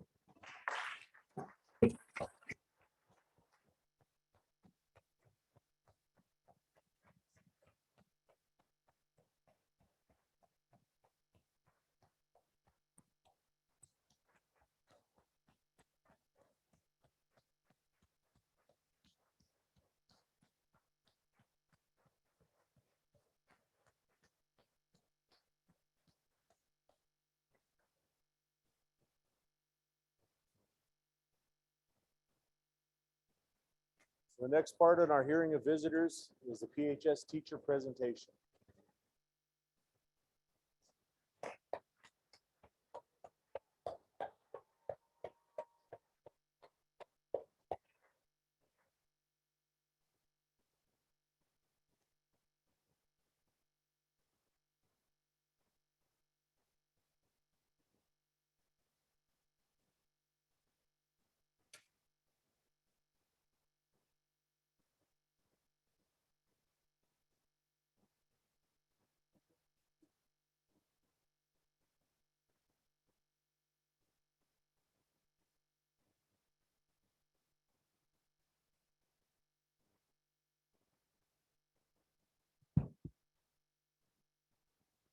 My name is Kim Ahoy, and I will spell that because it does not look like it sounds.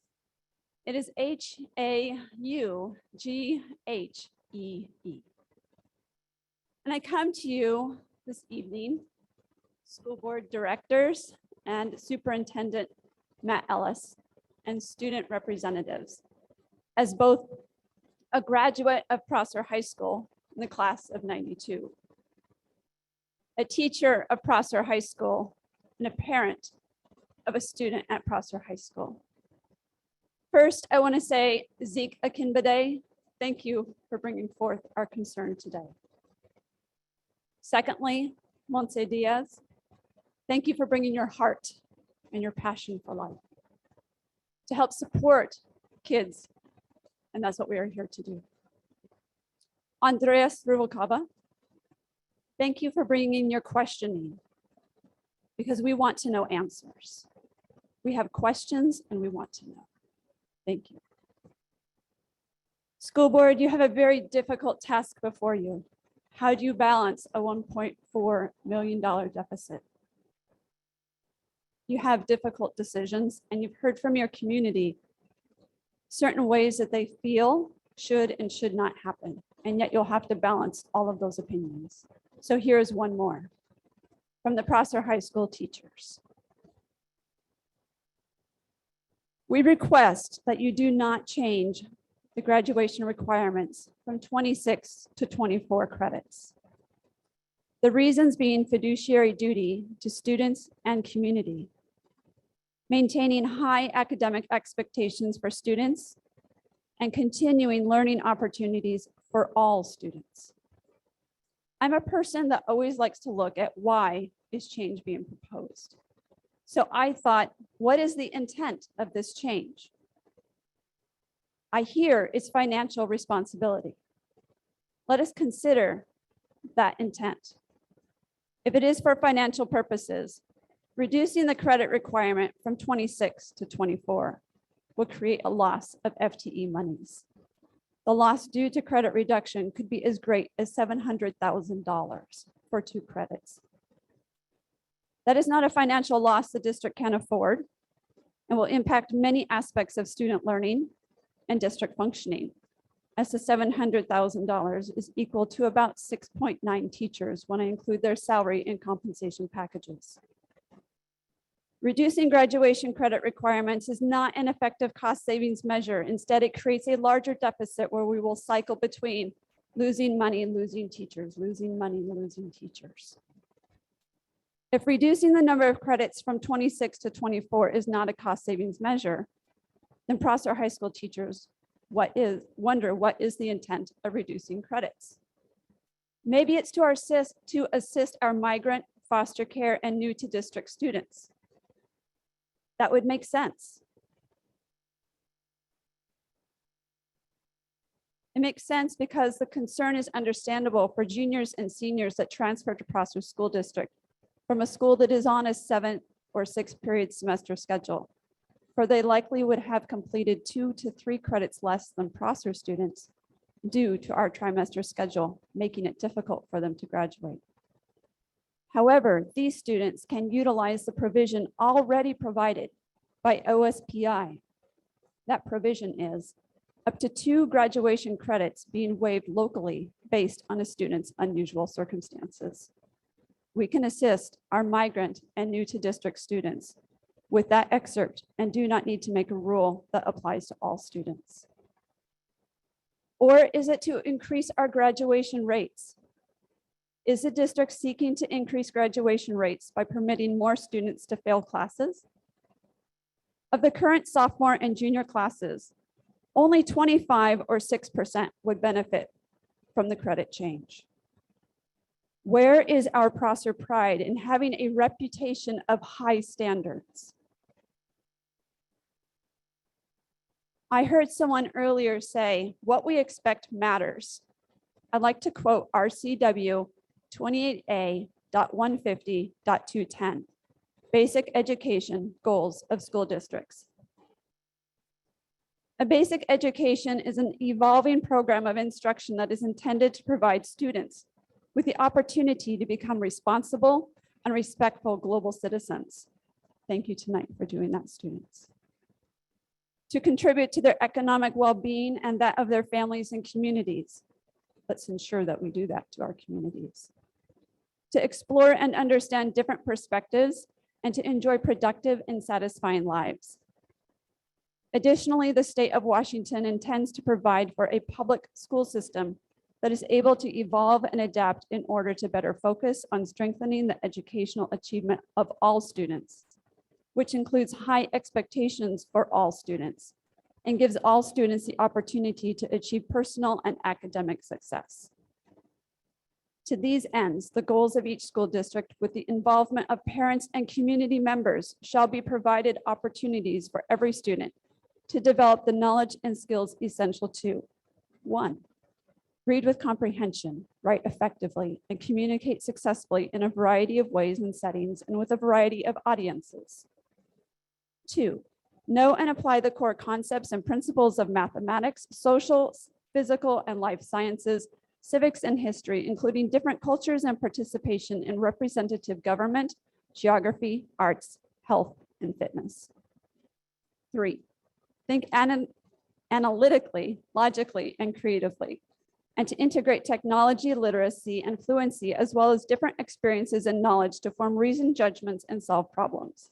And 4, understand the importance of work in finance and how performance, effort, and decisions directly affect future career and educational opportunities. I titled this next section, Lowering Standards and Increasing Poor Attendance. Our big concern is lowering standards. Maybe the intent to reduce the number of credits required to graduate is to improve those graduation rates. The Prosser community does rightly expect excellent graduation rates. Reducing the number of credits needed to graduate may assist a few students, but will not have a significant impact on graduation rates. Instead, the credit reduction will increase the number of students that graduate early or utilize a reduced schedule. Reducing the number of credits required will lead to more seniors on a reduced schedule and even less FTE dollars from senior students. That is because if we're on a trimester schedule and they are passing all of their classes, their freshman, sophomore, and junior years, they only need to take one trimester with 3 classes and they graduate. So we lose all their FTE monies, their second trimester, their third trimester, and 2 classes of their very first trimester. That is a loss of FTE monies we cannot handle.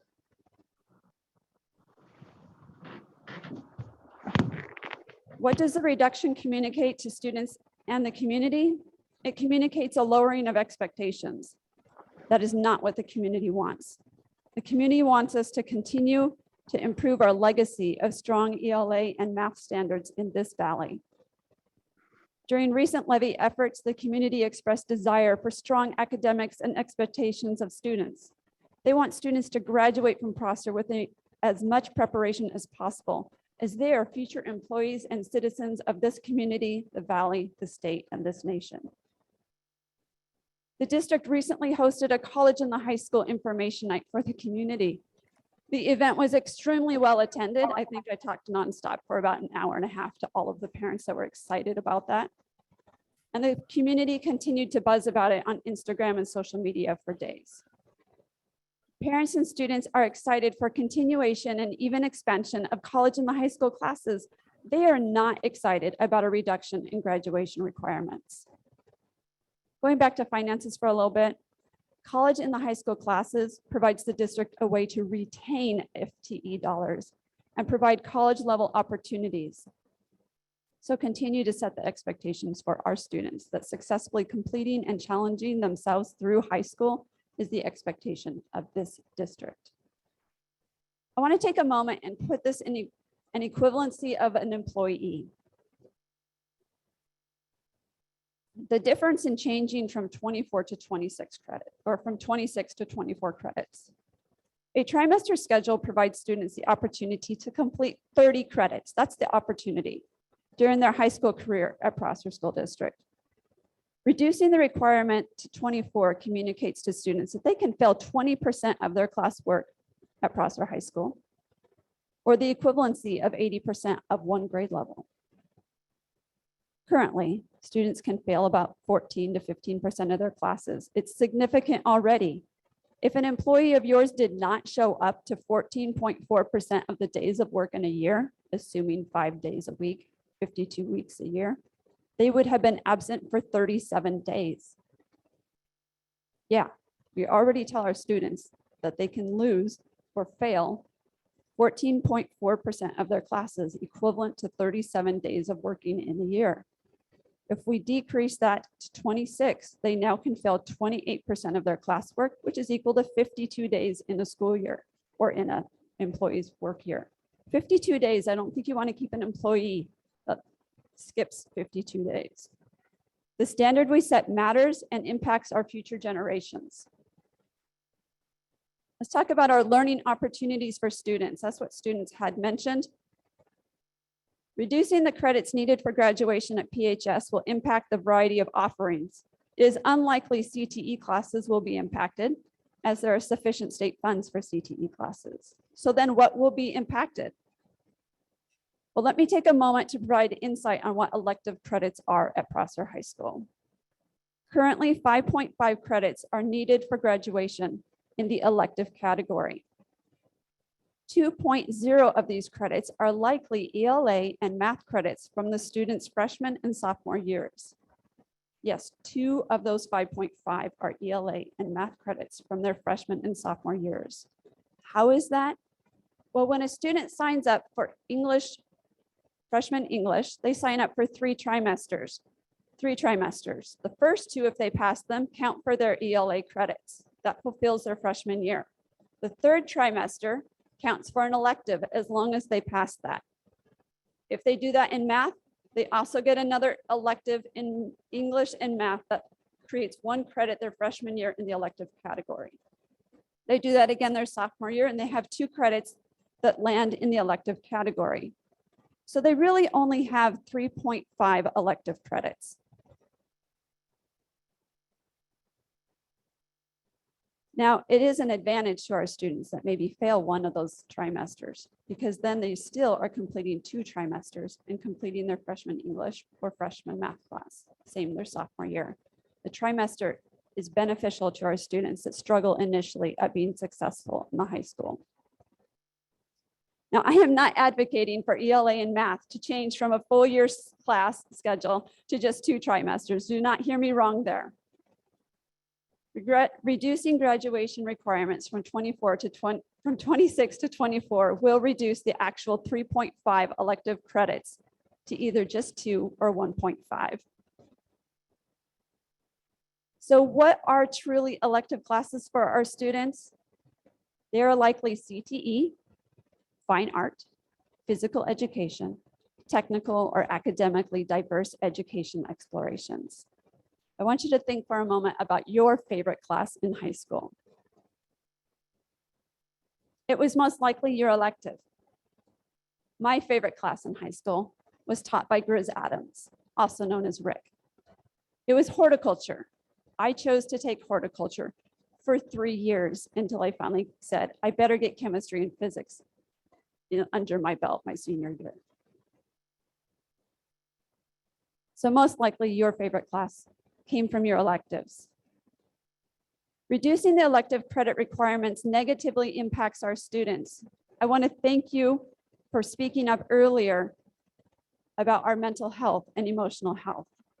Social emotional learning is important at this point in time, and fine art classes are known to have a direct impact on students' mental health. These classes may be considered electives, but they are 100% necessary academically and for the mental and emotional health of our students. Thank you, Dr. Slonaker, for bringing up college preparation. Several of my students brought this up over the last couple days.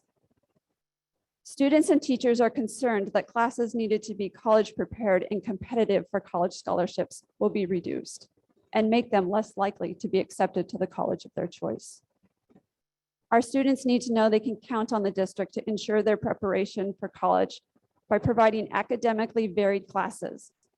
Otherwise, more students will utilize Running Start to ensure they are receiving courses that make them marketable to universities. On a more personal note, my daughter is a sophomore here at Prosser High School. This year, Prosser High School could provide in-person instruction for only 60% of her classwork. We are grateful the district paid for her online classes in calculus and foreign language. However, my daughter and another student that utilized this would have greatly benefited from an in-person calculus class instead of the independent AP class. The stress of taking the class independently and with a high-stakes AP test was extremely challenging for them mentally and emotionally. Instead, Prosser School District needs to ensure students have opportunities generally assumed to be standard for schools of our size. Prosser School District does have a policy. It is policy 2100, if I got that number right. That policy, along with state requirements, require high school graduation to have 3 credits of history and social studies. Prosser has 3.5 credits. Why is that? Because our school district policy lays out how many minutes we are going to have for specific history and social studies classes. And to meet that policy, we actually need to have 3.5 credits under our trimester system, or we don't meet our minutes based on our own policy. It is speculated that a reduction in 2 credits for graduation means reducing Prosser's history and social studies requirements. And why would we want to do this? The RCW mandates a strong understanding in civics, history, and geography, as this assists citizens in being active members of the community, such as yourselves and the people in this room today, and others that have served on the board. And I appreciate that you inherited many troubles when you came onto the board recently. Thank you for doing it, even though you knew what you were walking into. We have a terrific history and social studies offerings at Prosser High School that foster pride in our community and culture. Students enjoy the elective history and social studies classes, and in fact, these are some of the classes our special education students gravitate toward and are successful in. Let us continue preparing all students with a strong understanding of history in this community, valley, state, and nation by maintaining the 3.5 credit graduation requirement. Almost done. I know you've stuck with me. What is the impact on activities and sports? This is what I wrote even before I knew the athletic director position was on the chopping block. This is a community known for enjoying athletics as its entertainment outlet. Presently, we have 79 senior athletes. Senior athletes need to attend school full-time or 1 class less than full-time to be eligible for sports. Reducing graduation requirements will send a confusing message to students. Students will register for a reduced load their senior year and then find themselves ineligible for athletic participation. For the community, this means that more and more youth they follow from freshman through senior year will not appear on the field or court their senior year, and they will be confused as to why. This will also impact team cohesion and development. Reducing the credit requirements from 26 to 24 sends a mixed message to our students. I trust you have heard Prosser High School teachers believe a reduction in graduation requirements is not fulfilling the district's fiduciary duty, communicates to students and the community that academic expectations are being lowered at Prosser High School, and will have a detrimental impact on elective choices for students both academically, mentally, and emotionally. We all applaud your continued efforts to balance this budget. I believe this testimony communicates the many reasons, though, why credit reduction is not the answer. We ask you to listen to the community and do what is best for our students by finding ways to less directly impact our students, such as some suggestions earlier tonight. Challenge yourselves as a group to use the student handbook motto, which is pride. Walk in your life with pride, perseverance, resilience, integrity, dedication, and excellence to help you find the cuts students and this community members have asked of the board. Thank you very much for your time.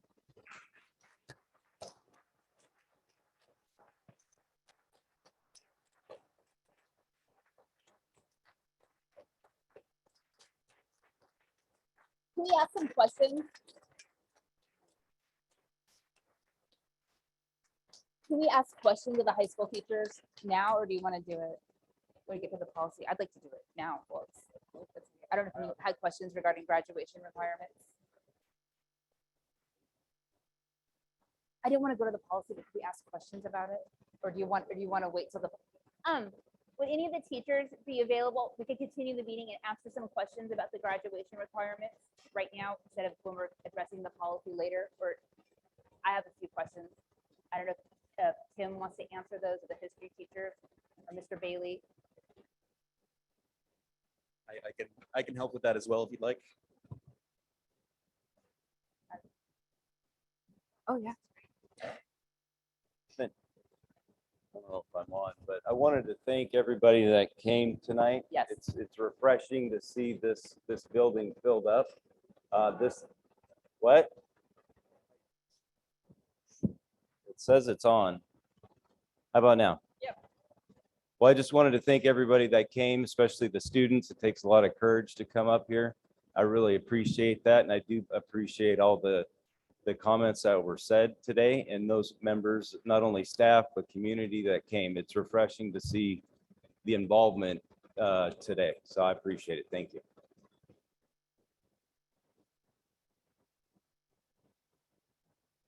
Yes, so what questions can we answer for the board and for the superintendent in regards to the 26 to 24 first reading consideration? And I was also going to ping pong with Dr. Slonaker, and I think maybe he left. And my question is, when we're looking at college admissions, is our challenging classes going to weigh heavier than a running start credit?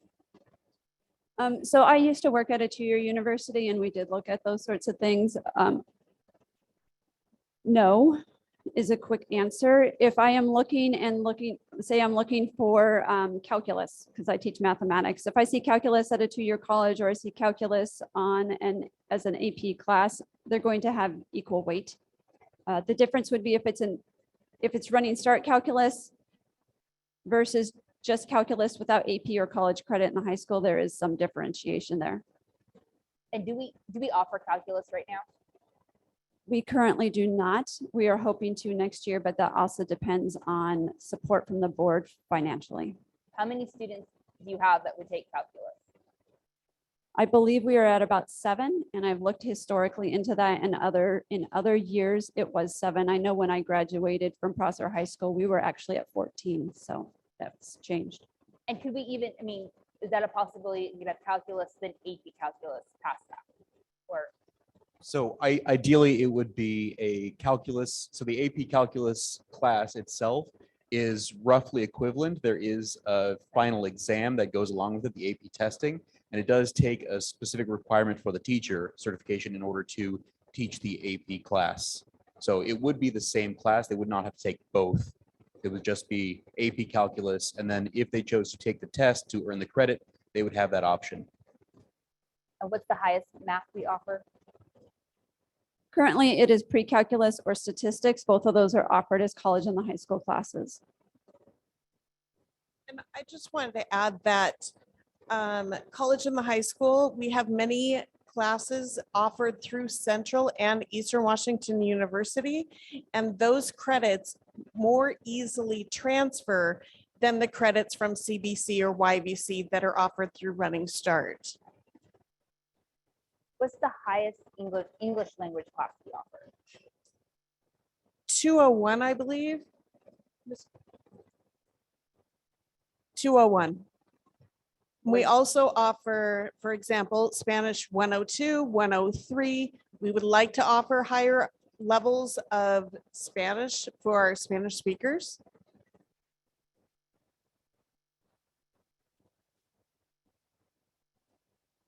Ideally, we'd like to also offer some advanced placement science classes. I'm currently working on trying to get AP physics off the ground. Do we offer physics right now? Yes, I had 2 trimesters a physics student in the room, and Andres was actually in my class as well. There was, Kim, you had mentioned that right now with the trimester system, there's great opportunity to make up, I think up to, was it 14 classes if you fail them? And you could, so if a student failed the class, they could take that class again. But we have so many credit retrieval programs. Could we eliminate credit retrieval programs? Is it necessary if you can take up to 14 or 16 classes that we're already teaching and have teachers for? So I did talk to Valerie Baker. She is our teacher that oversees a lot of those credit retrievals. Is she here in the room tonight? Valerie, would you like to speak to that? Excellent. She has some great insight as to why we need to continue aspects of that. We also have other programs such as the STAMP test for our bilingual students, in which they can earn up to 4 high school credits towards graduation. 2 of those would cover the world language requirement and 2 would be elective credits. And that's through one test. I do the credit retrieval, and Currently, this year, we've done 37 different courses. And so those are pretty much singleton students that didn't fit into another class. And so if we eliminated credit retrieval, those kids wouldn't be able to get those classes. Some of what I've done this year were the like things like French 2, because we didn't have a French teacher. And so our students would not have been able to get their second year of foreign language had we not done that through the Red Comet program. They would have had to start their world language again and taken both years again. And we've done quite a bit of Washington State history, because some of our students didn't pass it in the middle school, and we don't offer it in the high school. But they have to have it to graduate. So I've done quite a few of those. But there's a lot of singleton classes. It's not, I don't have a whole lot from any one particular area. So it's picking up the singletons, basically. Thank you. Does that answer? Yeah, thank you. Sure. Does anybody else on the board or Deanna and Craig have questions?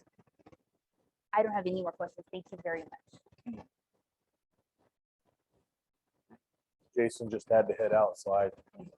We'll be glad to answer any additional questions as you go through the readings. We strongly recommend that you keep the graduation requirements as they are. Thank you. Thank you. Did you want to take a recess, Andy? We'll be all right. Let's just. Okay. All right, so that concludes hearing of visitors. We're on to consent items. Revised consent items. We entertain a motion to approve them. Seconded. I'll make a motion to approve the consent items as presented. You're late, Peggy, but thank you. Okay. All right, so we have a first, a second, all in favor? Aye. Aye. Jason's currently missing, but that's 4 of us.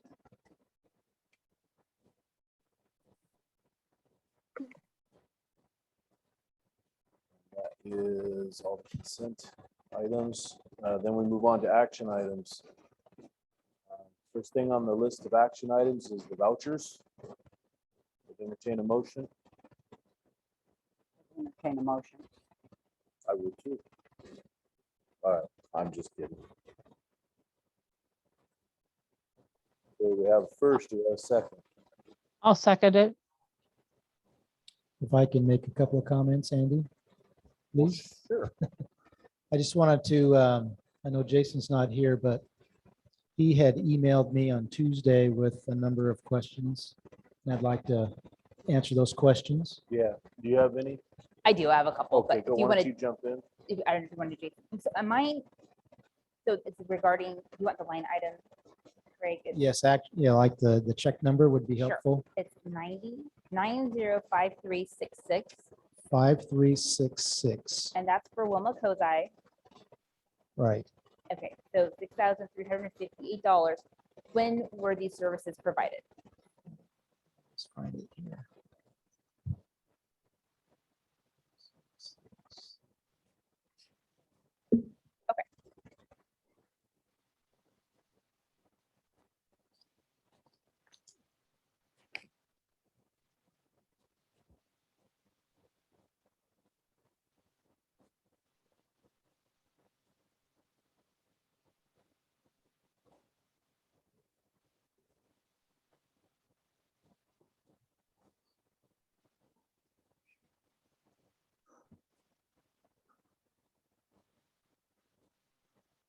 These services were April 25th, April 26th, 27th, 28th, 29th. So there's 5,000 worth of days, 5 days, Okay. and then $1,358 in travel expenses. So my question is less about the amount of the expense and what was spent on travel and consulting, but more that this happened after the levy vote. And we had discussed not having this consultant come for the rest of the year. That was something Matt said could be done. And I thought that had been decided that there would be no more consulting.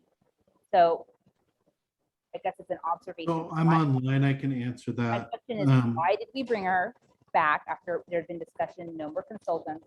And is she returning before the end of the school year again? So we had, yes, the answer is yes, she's scheduled to come out for one more session. We had created a list of proposed budget cuts that were entitled now that we worked through with the board. At our last meeting where we reviewed that, 4 were selected out of the list of them. Reduction of consultants within that year wasn't selected, and curriculum we had talked about, but curriculum we also made a decision at our last meeting to move forward with at the remainder of the year here to follow through with those purchases. So 4 immediate moves were made. Consulting wasn't one of them. That is not my recollection. I thought my recollection was consulting was number one, immediate, that was like an immediate cut that was going to happen. So I'm just not understanding No. that. Is it, did anybody else think that we were ending consulting? Okay, and Andy. Several meetings, those Monday night meetings.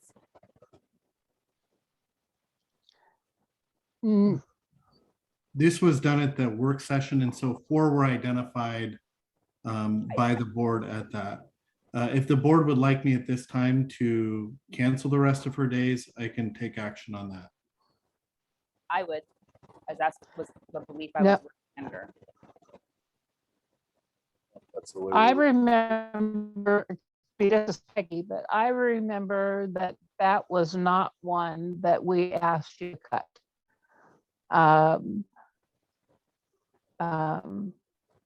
So I guess I would like to leave it the way it is right now. That's my opinion.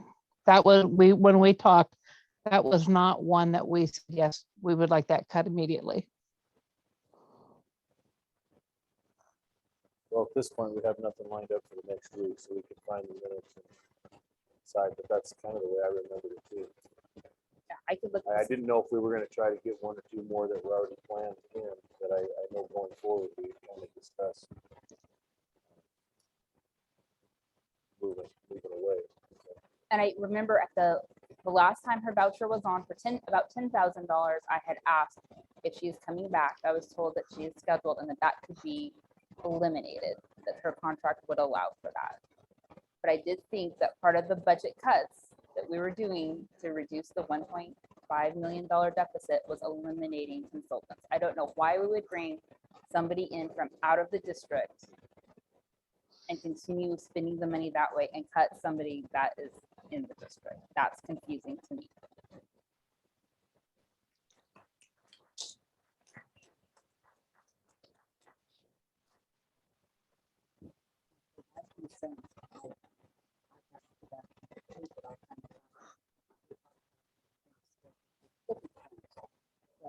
Now I'm not sure. I know we discussed moving away. I don't remember if there was anything already scheduled or not. He's looking. While we're on that, do you have any other ones, Lisa? Nope, that's my main concern tonight. So I just maybe want to, and Jason, you can jump in if you want, but here's the list of Mr. Rayner's questions. And I'll just go one by one. And so the very first one is, and I'm just going to say the last 3 numbers, because they're all 905 is the first 3. And so the last is 301, which is Apollo. And this was repair of a middle school pump. There were some repairs. So the labor is $3,700 and the rebuilt motor is $3,392. So that's about the $7,700.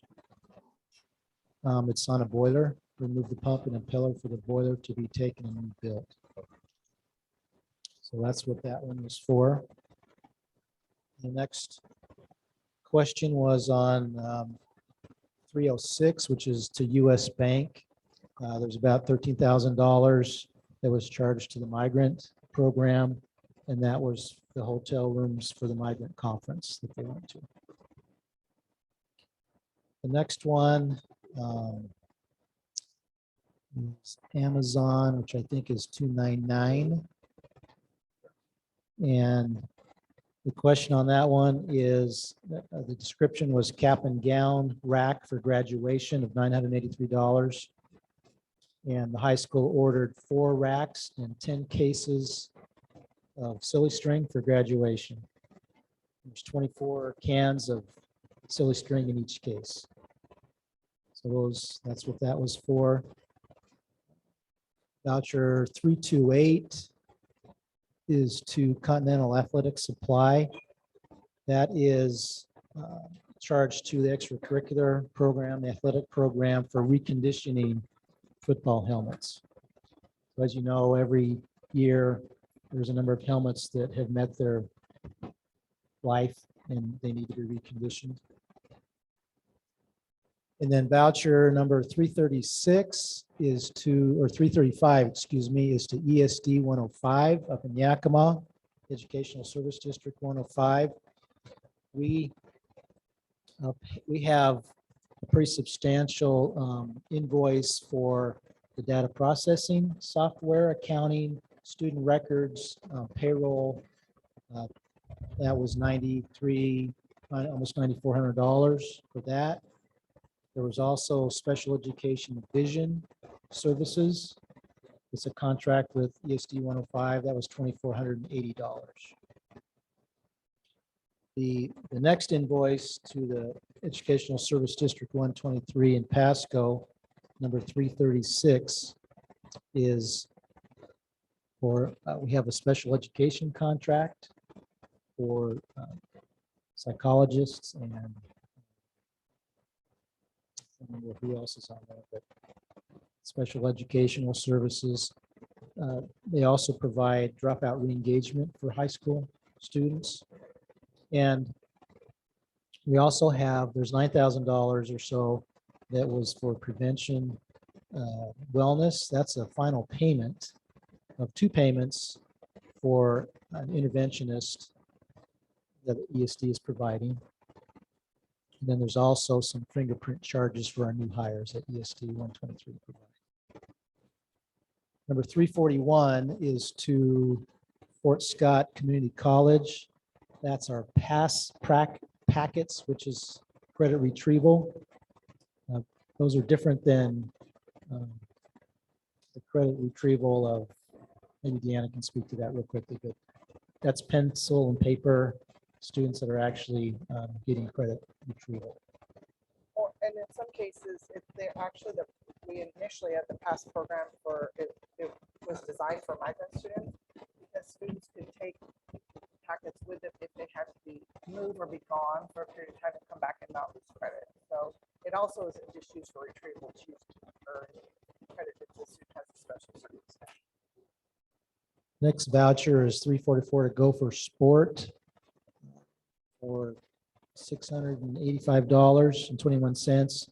That's those are footballs and basketballs for a lifetime class, athletic PE class at the high school. That was 344. Mr. Rayner also asked about the Kozai Consulting. Question about that. Voucher 388 goes to Platt Electric. That's for fluorescent lights that are in inventory. Then those are used throughout the district. Yeah. Then number 398 is to school specialty. Or that's, I can read, $992. Those are art supplies for the high school class. Voucher 402 is the SOS survival products for $265.38. That was really needed after, this is middle school. After the power outage came, there were some supplies that they found that they were missing. So that's the stock, those teacher kits. Voucher 403 is to spec motors here in Prosser, $672, and those are some bus parts for the bus garage. And those are the questions that I show that you have asked. I do have some comments, just general. I think I'm on the same page with Elisa that I was under the impression that when it comes to the consulting contracts, that it was my belief that consulting contracts were frozen at whatever that meeting was a couple meetings ago. And that's what I brought in as I came into this voucher list. And if not, I would suggest that we do that today. You know, and I looked at the special meeting minutes from May 9th. And it says, item 2, discussion items, budget projections, item C, immediate actions. And there was a handout that was not in the board packet that was given us. And I had asked if it would be available to the public. And someone said it would be online, and it was projected on the screen. And I believe that is where it was projected. It said immediate cuts. And consultant was there every single time. And I don't remember ever saying, okay, well, let's just keep.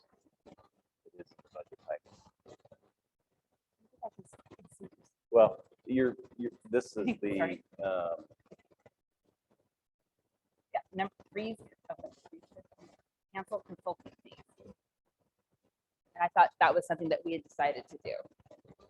I thought so as well. So I guess it'd be, I don't know if we need a motion, but I would motion that we, freeze consulting contracts that aren't needed. I second that. Well, why don't we finish the vouchers and you can jump on that. Okay. Fine as frogs there.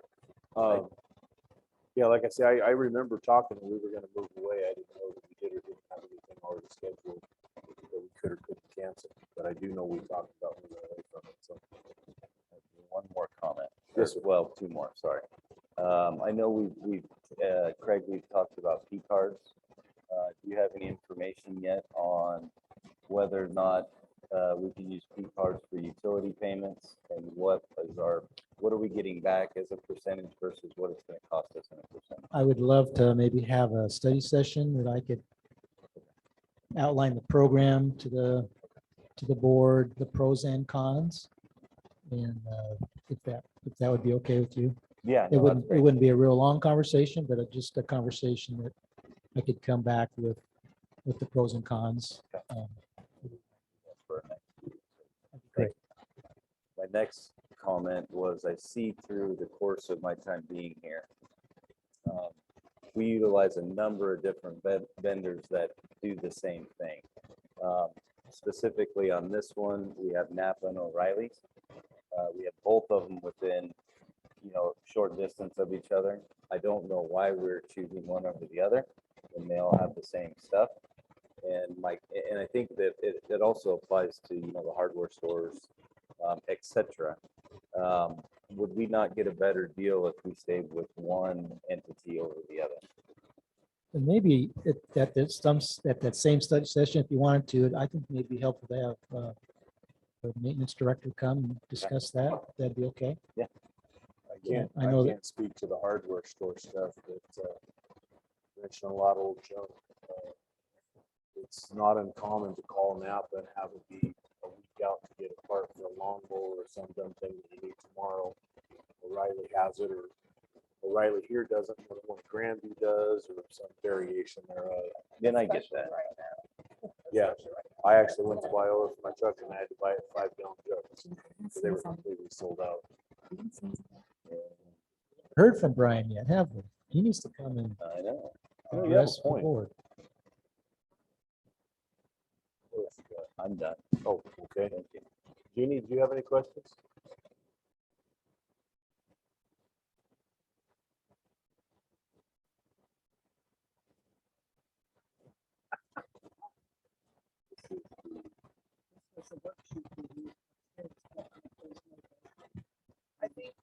That's cool. So that's the document that we posted to the website, but I think maybe you're thinking Matt had a list of stuff. But I don't remember that. I don't know if that was at the study session, but maybe. I was thinking it was before the study session. It was on the 5/9. Is that what it was?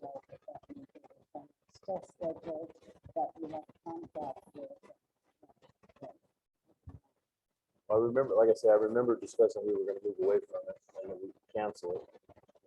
When the contract was it, we cancel it. I didn't know if there was anything scheduled. If not, that's what. Make the motion at this time, like Jason suggested. Well, if we have no other, Peggy, do you have any questions on the vouchers? No, just that one. All right, so if we have no more questions on the vouchers, we have a first, a second, all in favor of the vouchers being approved? Aye.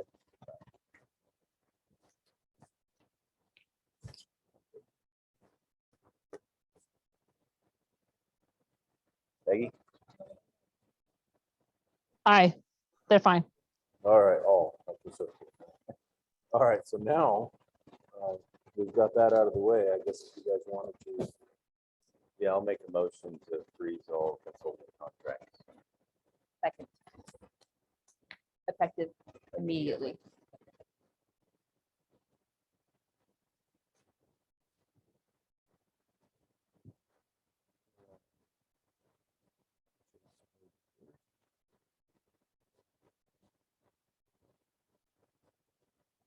Second.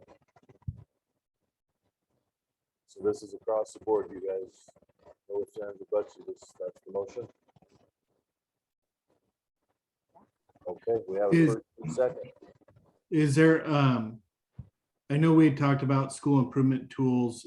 Do you want us to go ahead and non-renew that for next year as well? You said something about, we're having a hard time hearing you now.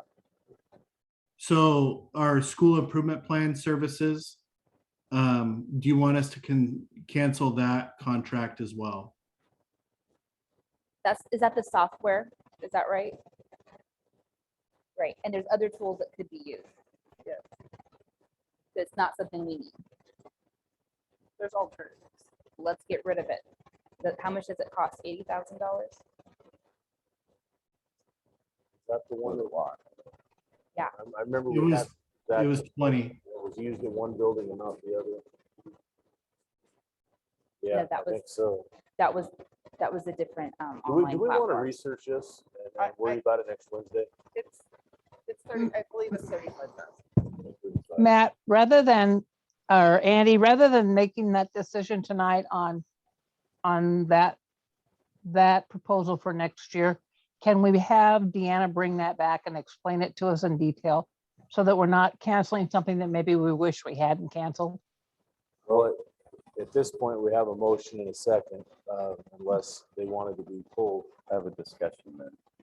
As part of that motion, well, I guess when I say consultants, I'm thinking of people. What's the program? Is that a person or is it a program? It was both. It was both. So there's a program and then there was access to the services of the person, traditional hazard. But I can bring back, if you guys want to table it, I can bring back other options, but available because the buildings do need a tool. Well, how about I amend my motion to cancel consulting contracts with Kozai Consulting. Second.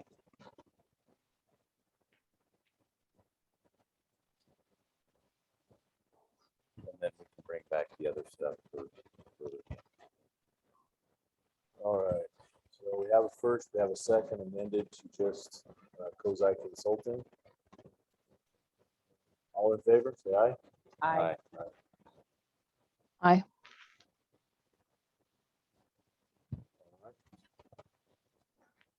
So, next on the list. Gotta put on scratch on here. Palo Alto firewall. The word of Palo Alto firewall. I would entertain a motion.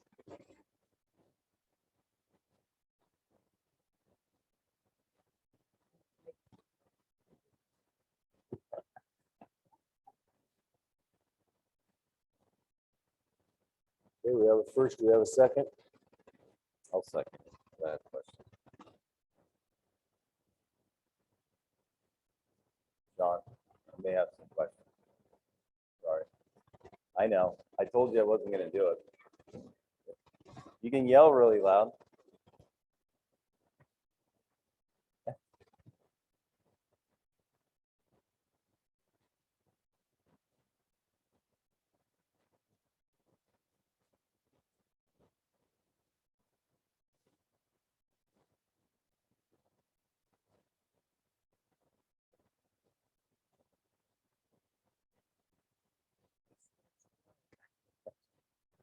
So my question is just that I don't really understand what I'm looking at. I kind of get it, but if you could clarify what we're getting, how it's being implemented. And then lastly, my question would be, is it budgeted for this school year? For the one you asked me about yesterday? No, that was micro. Okay, what's today? It's Palo Alto firewall. Oh, of course. So the firewall that we run for our district is a Palo Alto. It's just the brand we have. It say it serves, again. huh? Oh, God. No. I'm still. Can we mute the Side conversation? Thank you. Our firewall serves several things in our district. It is hands down probably the most expensive piece of equipment on our network, and it is the most important. It's a firewall, so it monitors everything coming in and out of our district. It keeps us SIPA compliant and COPA compliant. I'm also able to regulate what comes in and out, so I can white and blacklist things in our firewall. It also serves as our VPN. So it's what our staff uses when they are not in district to remote into district to use our services and files that we have in district. So it does a lot for us. Thank you for the clarification. And it is budgeted. It is budgeted, yes. We budget it over what you're looking at is a 5-year contract. So it's a set amount of money every year for 5 years. And this will start this new service. And then in 5 years, we'll have to relook at the budget amount, but it'll be the same for the next 5 years. Thank you. I appreciate it. Uh-huh. It's also a necessity and required, correct? Okay.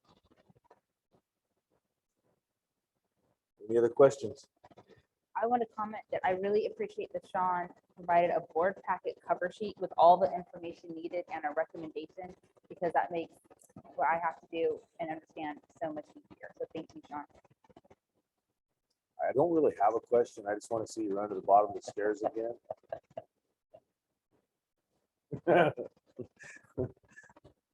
All right, so if we're all good, we have a first, a second, all in favor of awarding the Palo Alto firewall?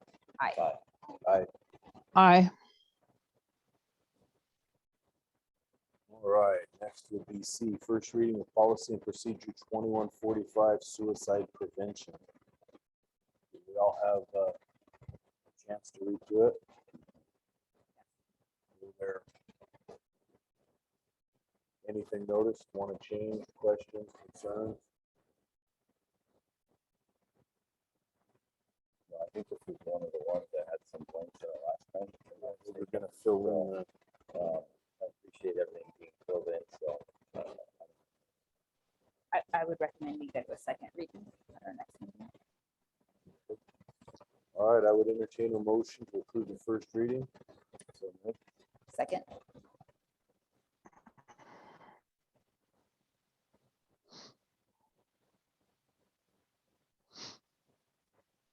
all right, all in favor, say aye. Aye. Aye. Oh, there's two on this one. So next would be the procedure for 2145. I move to approve first reading of policy of 2145P procedure. I second that.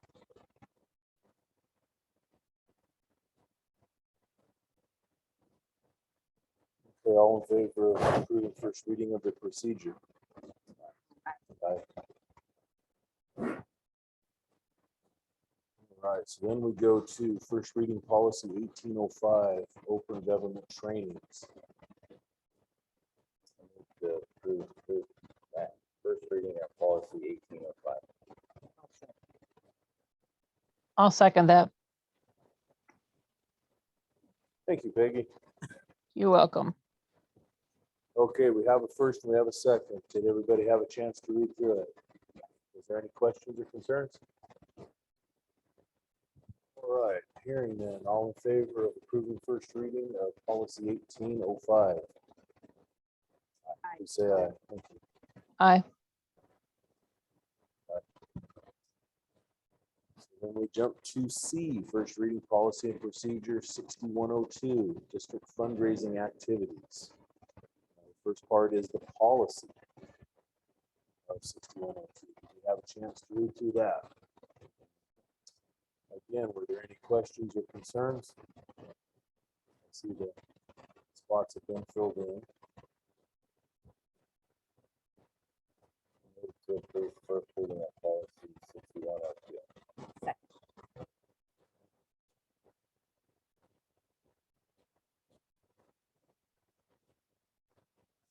Okay, we have a first and a second for the policy portion. All in favor, please say aye. Aye.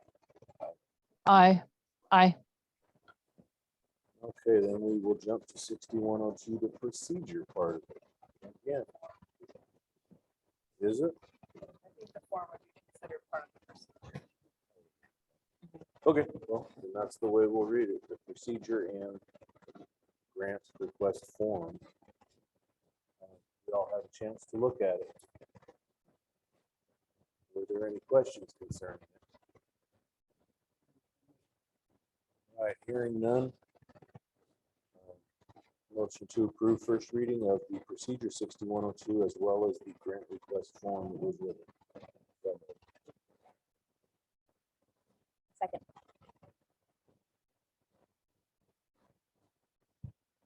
All right. All in favor, please signify by saying aye. Aye. Aye.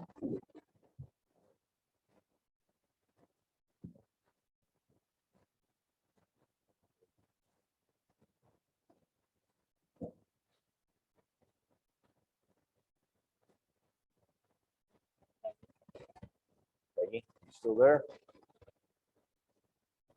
I'm just muted and listening to the train go by. Sorry about that. Aye. Oh, I wish I was too. All right, so we had 4 ayes on the approval of 6102 procedure, and that included the donation grant request form. Are you in favor as well? Yes, thank you. Okay, thank you. Okay, and I think the last one we're going to tackle tonight will be first reading of policy 1610, conflict of interest slash nepotism. We all had a chance to read through and look at this. I thought, and maybe I missed it or I'm reading over, I read over it, but from our study session, we were going to add another item. Unless I missed it, so somebody please. It was. And I don't see the additional item on there. It's the same draft policy as our study session.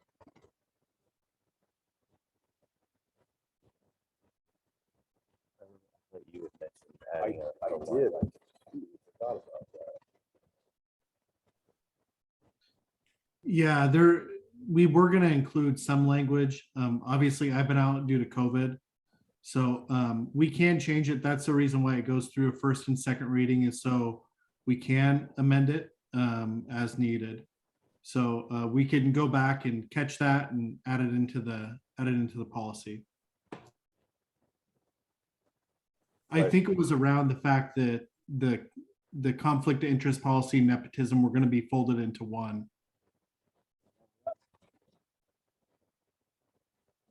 That was part of it. There was something I had brought up. I don't remember how I worded it now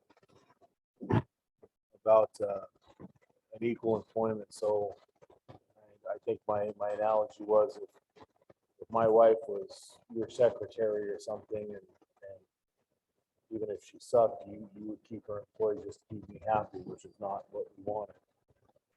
I don't remember how it worded it now, but And I left my notebook at home. So yeah, so did I. Well, I have two, and I grabbed the wrong one. Well, with that said, this is still first reading.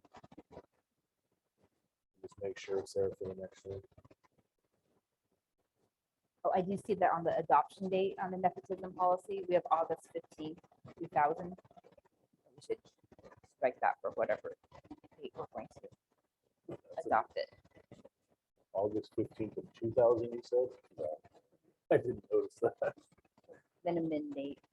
That might have been a copy paste. I wonder if it's part of the conflict of interest policies. That's a good question. That's a good question to look into. Into that policy. But can we actually make a motion on the first reading if there's items that? Yeah, it just has to be there for the second to find. To table it we and bring could it table back it. for a second first reading. Yeah. First reading. It with whatever corrections you make. Either way. Yeah. You guys want to just table it for now until the wording's in the way we want it?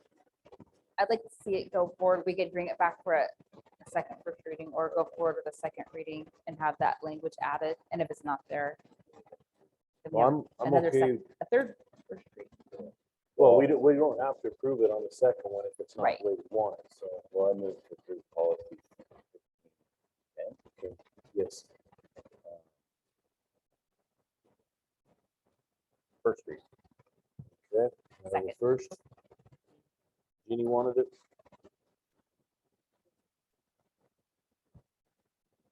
Well, yeah, we'll make sure it's there next. I'll have to like write it on my hand or something, so I don't forget. All in favor of approving the first reading of policy 1610, please say aye. Aye. Aye. Aye. Aye. No trains. All right, so we elected to table. Do I need a motion to table? I don't remember. I moved to table. Okay, there you go. Policy number 2410.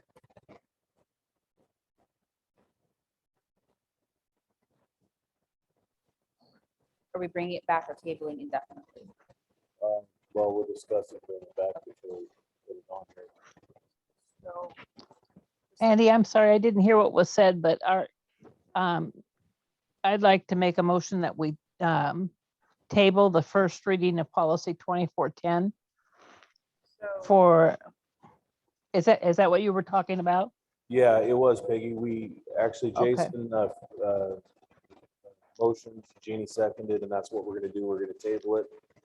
At least Okay, good. we have a chance to discuss it. However, Deanna's sitting here holding her breath, waiting to speak. Well, So I'm just whether we have the 24 credits or 26 credits, the policy. needs to I'm be- sorry, Deanna, I can't hear you. Whether, I don't think I should have two microphones. Can you hear me now, Peggy? Not, you're breaking up. Whether we have 24 or 26 credits, that policy still needs to be updated.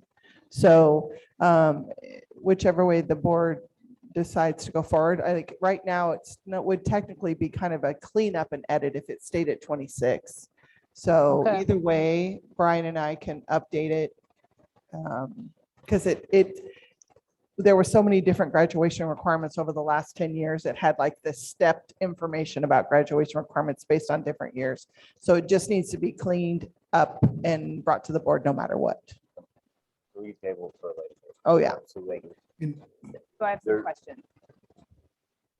I would like any future discussion regarding the graduation requirements to include the stakeholders as they discussed tonight. I think we should have their input. And my other concern is regarding the master schedule for the high school, because I know I think right now everything was put on pause until there was a decision made, because with that reduction in credits, there'd be a reduction in instructors and the master schedule can't go forward. So I would amend the motion to add that no changes in graduation requirements are made for the 2022-2023 school year. Made or made without? No changes to graduation requirements. So because this would have gone into effect next year for next year's graduation requirements. Well, Does either that way, track make sense? kind of, what Deanna was saying was either way, whether we, Correct. I'm just saying that there's going to be cleanup, ask the stakeholders, but do not change the number of credits required for graduation for next year. well, I'm not saying that. What I'm saying is there's things that are gonna have to be changed to bring the policy. Right. 24, 26 is irrelevant. There'll still have to be some changes made. Right. So I'm saying amend the motion, clean up the policy, do not change the number of credits required for graduation for next year. Just so the board is aware, we're staffed at a prototypical level. And so we've talked about the prototypical school model, and that's around the base graduation rate. And so there are budget implications when we start talking about this, about what is the appropriate level that our schools are staffed at, right? And that's for custodian, that's for certificated, that's for administrative staff. And so if we're outside of the prototypical schooling model, that will have budgetary implications, because we are requiring our students to have more credits, which would be more courses and classes. And so Craig, I don't know if you want to speak to that, as far as how that kind of impacts the budget and our ability to, I guess it limits our ability to move people. But if the board's deviating from that at this time, and I guess it's not consistent with the balanced budget and that whole idea that we would try and pursue a balanced budget and have the appropriate staffing as laid out by the state. I don't think there's enough time to do this with this much time in the school year left and trying to figure out the schedule for next year to say, okay, and I think one point that really is, I have a lot of concerns with reducing graduation requirements, but we can't keep kids on campus once they fulfill those graduation requirements. So everyone that's on track takes their 3 classes in first trimester next year, they're done. They have fulfilled their requirements. So there's a huge concern with losing those full-time enrollment monies of approximately $700,000.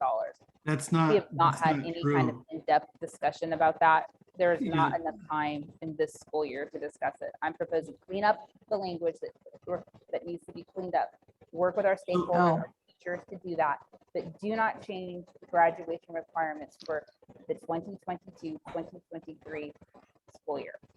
What you just stated is untrue, that graduates can't attend classes once they fulfill their graduation requirements. Matt, So I have that's a not what, sense I of didn't say Josh- they can't include. I'm saying that we can't make those kids be on campus, right? Once they fulfilled requirements. We They can, can yeah, stay so here, they but can we can't continue make to take classes. They can continue to take classes through their Right. graduation. So I have a stepson who's actually taking courses beyond both like college and the high school type of stuff, as well as like Running Start, and is continuing to take courses even though he's fulfilled his graduation requirements for Prosser High. So the idea that we can't,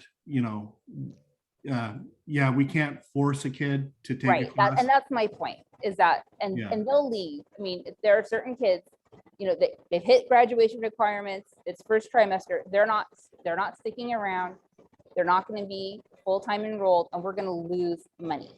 And there was a graph provided tonight that would equate to about $700,000 in full-time equivalent, loss of full-time equivalent money. So I don't think that we are prepared for next year to tackle graduation requirements reduction. I think that the information presented by the teachers tonight was outstanding. I have a lot of concerns. So I agree with Deanna. There are things that need to be cleaned up. Do not touch the graduation requirements for next year. There's not been sufficient time to do that. The teachers need to have the master schedule available. They need to be able to start scheduling and working on that. This is too quickly done. So Andy. we have a first and a second to table it. Okay. And I tend to agree with you on the 26 part. However, nothing happens until it comes past this anyway. So this would just put it on the table, we can schedule it out for a week or 2 weeks. get it cleaned up, put it back in front of us with the wording we want. And if we run table it, then the policy stays as is, as, anyway. as previous. So we all. I'm cool in with agreement. that? What I'm very concerned, and I'm in agreement with that. I'm concerned it's going to be brought up to this board in June or July with it taking into effect next year, and I don't think that's appropriate. Andy, can I just add something? This is Peggy. I just Ma'am. want to add something. What's frustrating for me is as a team or as a board, we have been working together and discussing at our study sessions and as our working groups, the need for moving forward and the reasoning behind all of this and moving forward pretty much on the same page. And it's like, all of a sudden we're changing all of our gears. I would just like to give it a little bit of time to think about it, but not to lose sight of what we've been working towards for the last couple of weeks. It's like all of a sudden, we have a board member that wants to put the skids on and not take into consideration all of the reasoning that was laid out and that we've already discussed. I'm not saying 24 is better than 26. I'm just saying I don't want to just throw everything immediately away and disregard all of the work we've already done and the time and the thought we've put into it.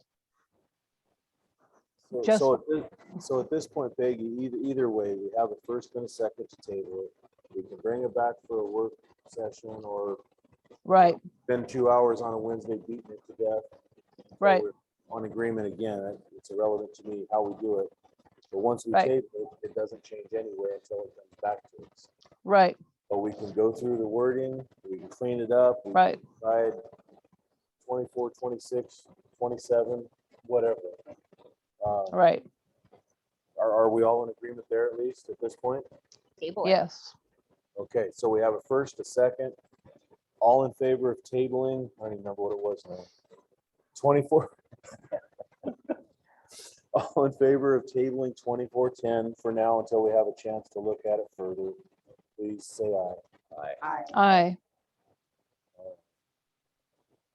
So somebody put a big note somewhere with a lot of highlighter on it that this is something we need to tackle in the next couple of weeks.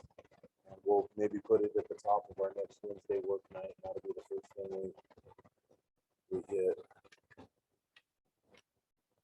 Oh man, there's more. All right, so we're on to discussion items. This is policy 2107, comprehensive early learning plan. Or excuse me, early literacy. Goodness gracious, I need to. Little fat boy like me. Who's gonna speak on it? Not I.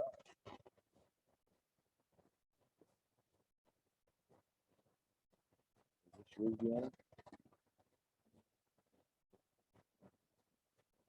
Sorry. I mean, I certainly can, but I don't know necessarily why it's not on first reading, but that was a couple weeks ago, so I don't remember. Yeah, I don't.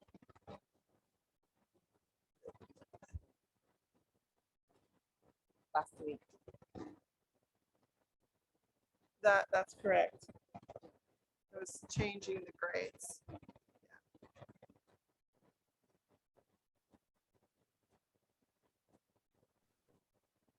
We talked.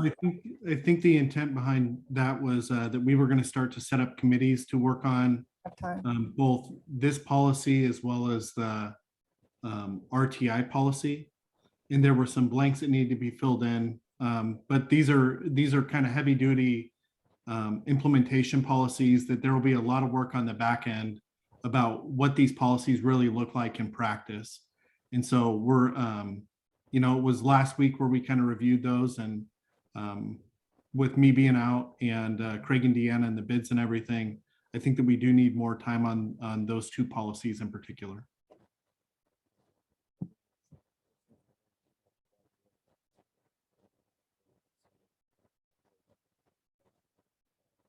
Yeah, we'll just, yeah, today's just a discussion item, so. So last is reports. Assistant Superintendent, Business and Operations. Hit her hard, Craig. Here we go. So let me just make a couple of comments. First of all, every month I provide the board with what is called a budget status report. And if you look at page 2 of the handout there of the financials, A is the revenues, B is the expenditures, and the difference between those two is either you're spending more money than you have revenue, or you have more revenue than you have expenditures. So maybe just to clarify, I know there was a comment about 1.4 million. The actual budget, again, this is a budget, is that we would spend $1,653,000 more than we brought in during the year. And for the month of April, that's the next column, our revenues were 4.479, and our expenditures were 3.3 million. So our fund balance actually went up 1.1 million for the month of April.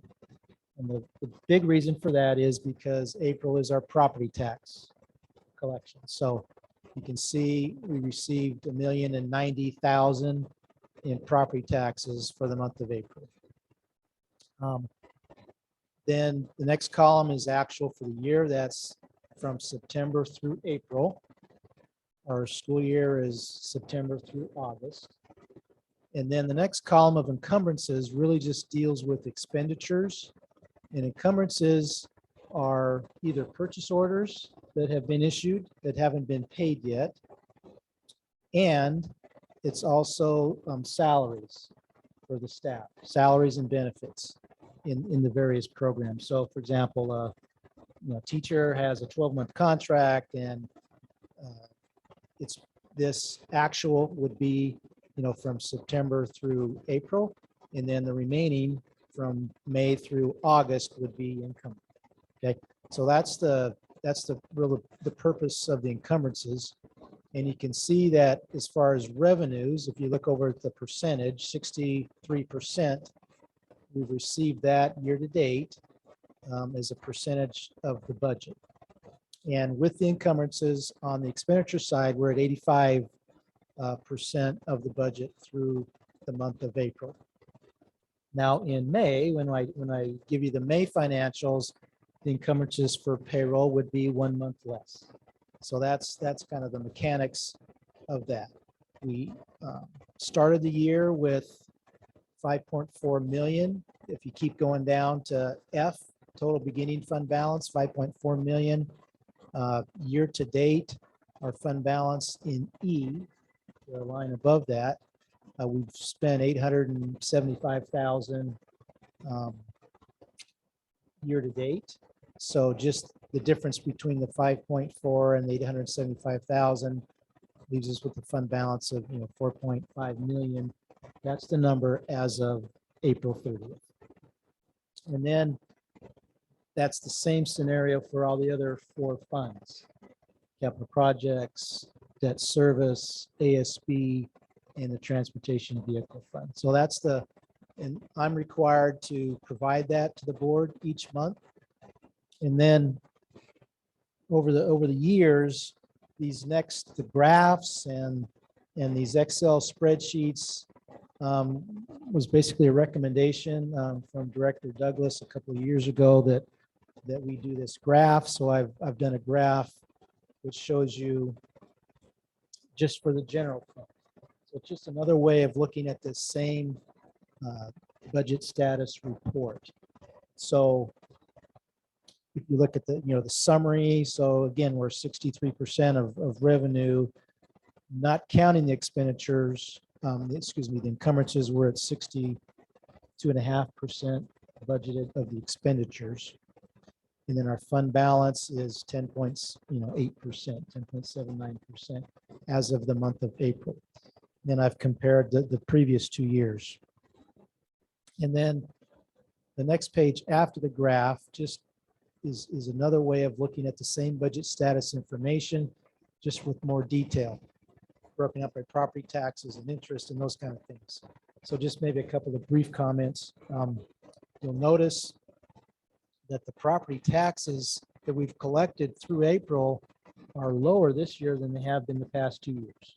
So that's something that we're looking for. I don't know if it's a delinquency.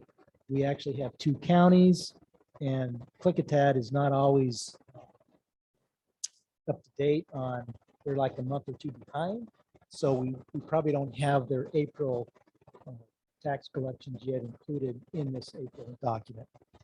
But then I try to give you some notes just to kind of compare one month to the next. I know that it's really small print, but for example, if you see down there under note 1, again, I've always said this, that the enrollment is a running year-to-date total now. So year-to-date, and again, I'll talk about the enrollment in a minute too, but in revenue, where it says other local, just wanted to kind of compare that from March to April. And probably the big difference in that is that we had a book fair during the month of April. So there's some receipts that were collected for that. Then I also want to compare the wages or benefits or the MSOCs, the operating costs, if there's some differences between the months. And for the month of March, the reason the certificated wages are higher in April is we had some expenditures for wages that were charged to the Asb program. Again, these are more in April than they were in March. And we had like $8,600 worth of basic education. That was subs, enrichment, and some other extra costs. And then about $9,800 extra difference between April and March for the CTE program. So that's the total of $34,500. MSOCs, we had a big difference. As you see there in note 4, we had about a $319,000 increase in April, and that was running start. We had, bills, I should say, that we paid in April that we didn't pay in March. Special education was an additional $76,000, CTE $17,000, additional grants. There were some legal fees, consultants, $7,000. These are just some general categories that I looked at just to give you a flavor of why there was such a big increase, $319,000 compared in MSOCs compared to March. So hopefully that makes sense. Then again, the next 2 slides are comparing the 2021 year and the 1920 year with the same basic information. And then following that is the budget status for the other funds. So is there any other specific questions I can answer about that? I can ask or ask. You good with that? Looks that way. Thank you. Then I wrote one more real quick. Student enrollment. I'll just say that we now have our enrollment through May. So this is September through May, and 12 new enrollments during the month and 19 withdrawals. And you'll see the breakdown of what the withdrawals were. 13 moved out of the district. We are still on the next page, district-wide, we're 8 full-time equivalent students above what the budget was. And you can see we're now starting which is a typical pattern of decline through these spring months. I'll be really proud if we can maintain that 8 or keep at least maintain our budget compared to the actual. But we'll see what happens. So there's one more count, June 1st. Then you can see the breakdown between the elementary and the middle school and the high school. I have a question, Craig. So it says through May 2022. Is this really the report for April, or is this current through? last Friday? The enrollment is the That's first right. Okay. school day of the month. So this is actually May 1. Okay. And of course, if kids come and go, we do another snapshot June 1. As you can see, you know, that graph up above, I mean, the enrollment has been dropping. And maybe just another quick comment. There's not very many people here, but the reason for the reductions that we have been talking about, and I thought we've been talking about in the public, if that's not well represented, then we need to do a better job.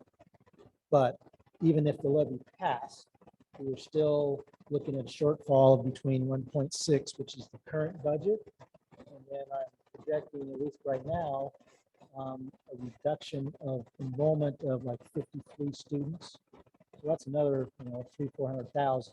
So that's where we're coming up. We're still in an issue, even though the levy passed. The levy had not passed, we were looking at like a $5 million reduction. And I just want to make a comment that this levy, we're working on it diligently. I'm trying to get a draft done as quickly as we can. There's a lot of moving parts. The state now is giving some of the federal program allocations and those kind of things. We have to balance all those. So I'm working, with Becky and Kim as quickly as we can to come up with a draft budget, and then we'll actually know where we are.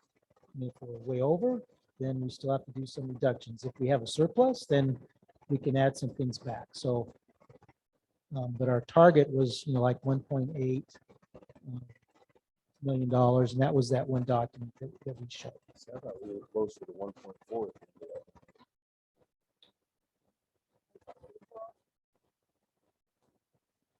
We were at 1.8, I thought. That was the starting point.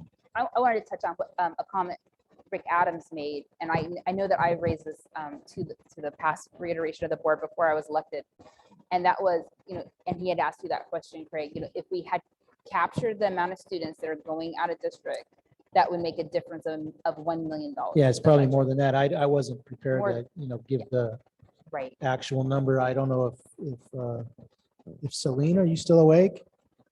Do you remember how many of our FTEs are transferred out of the district? I put you on the spot. You mean for running start or what? No, that live in our district that are transferring to others that have choiced out. We can get you that number. I know it's a big number, but there's also some obviously that have choiced back in. And that does not include kindergarten. Is it kindergarten through second grade that isn't included? No, it's It includes- everybody. Okay. Yeah. And I mean, I think I've mentioned this in admitting meetings, and I've said again, I'm going to keep saying it until it happens.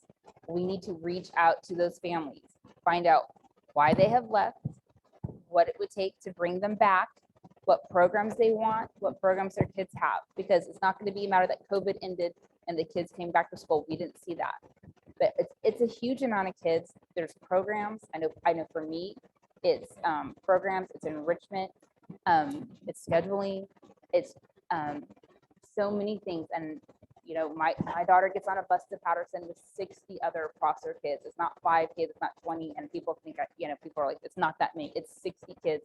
And you need to look at who the people are that are sending their kids. These are people really invested in this community that would all work on a levy committee, that would all support and love this community so much. We need to reach out to them.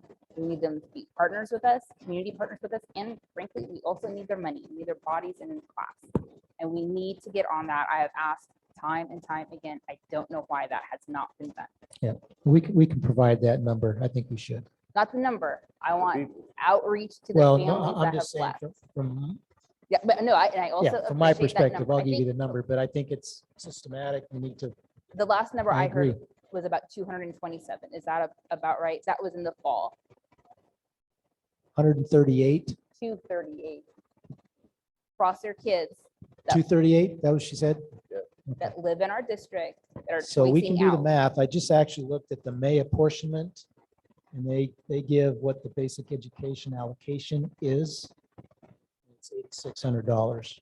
So Per 238 times 8,600, Yeah, so, do the math. That's 1.6 million. That's a And big that would number. solve our budget deficit. that would, yes. And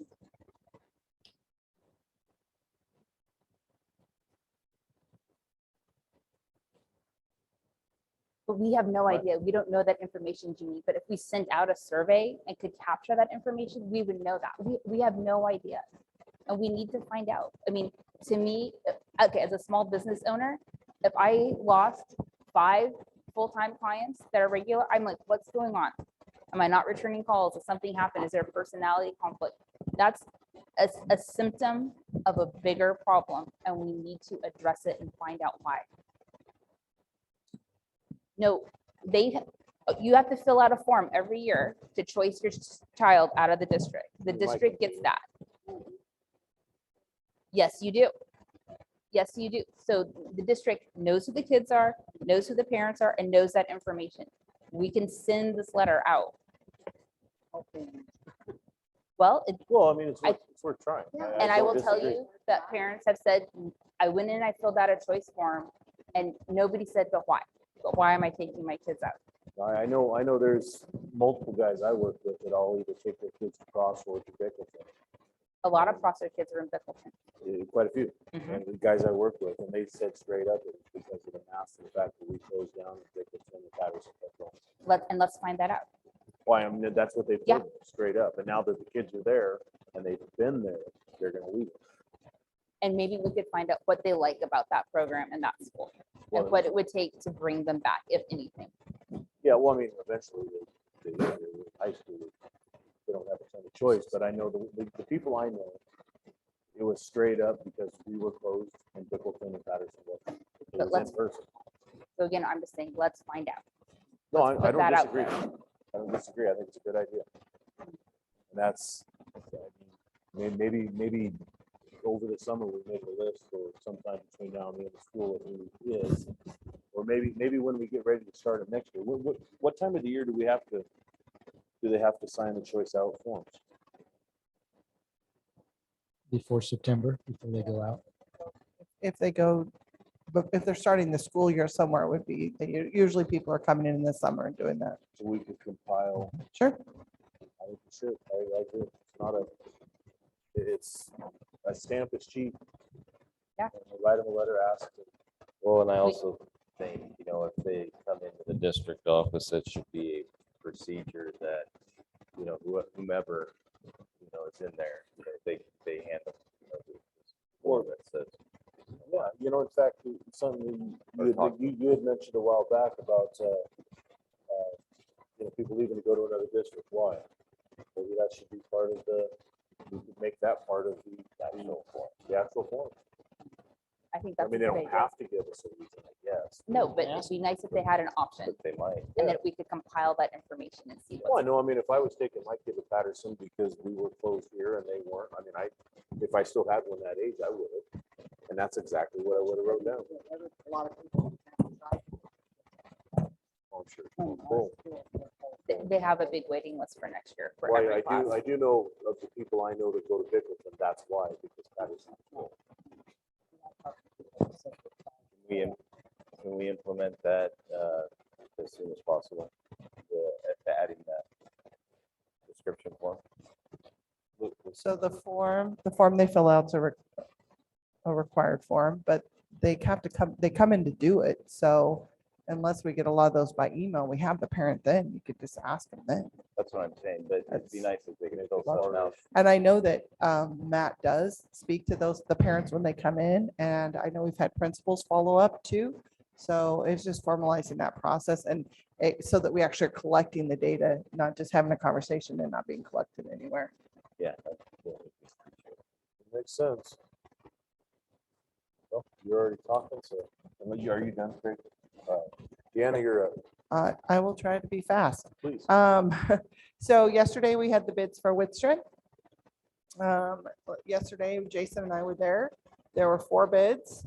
The low bid is still higher than the amount of money we have set aside to do Whitstrand, but not out of the realm of possibility. The The bid was $11,775,000 by Charbonneau Construction. To do the project, we would probably need to forfeit the $900,000 we were going to use for the district office. And then we would still need to come up with a couple $100,000, but it would be able to happen. Dan and Dax went through today and double checked all the numbers, and they said the numbers are accurate and correct. But we would need to accept the bid, and they're asking for we would have a special meeting the 1st to accept the bid. Talked already about having a special meeting on the 1st or something. I don't remember what it was now, but that's very well happened. It's essential. The timeline is essential. Oh, I bet. I'm surprised they don't want it by the end of the week. They wanted to make sure they could confirm some things before that, and so we had that discussion too, but they felt the 1st was acceptable. So if we could get that on the books and have that meeting, at least the minimum for the bid, that would be great. Okay. Well, like I said, we were discussing it earlier for something. I don't even remember what. I have to go back and look at my chicken scratch. But... Oh yeah, there you go. So are we all cool with the June 1 meeting? Yep. That's fine.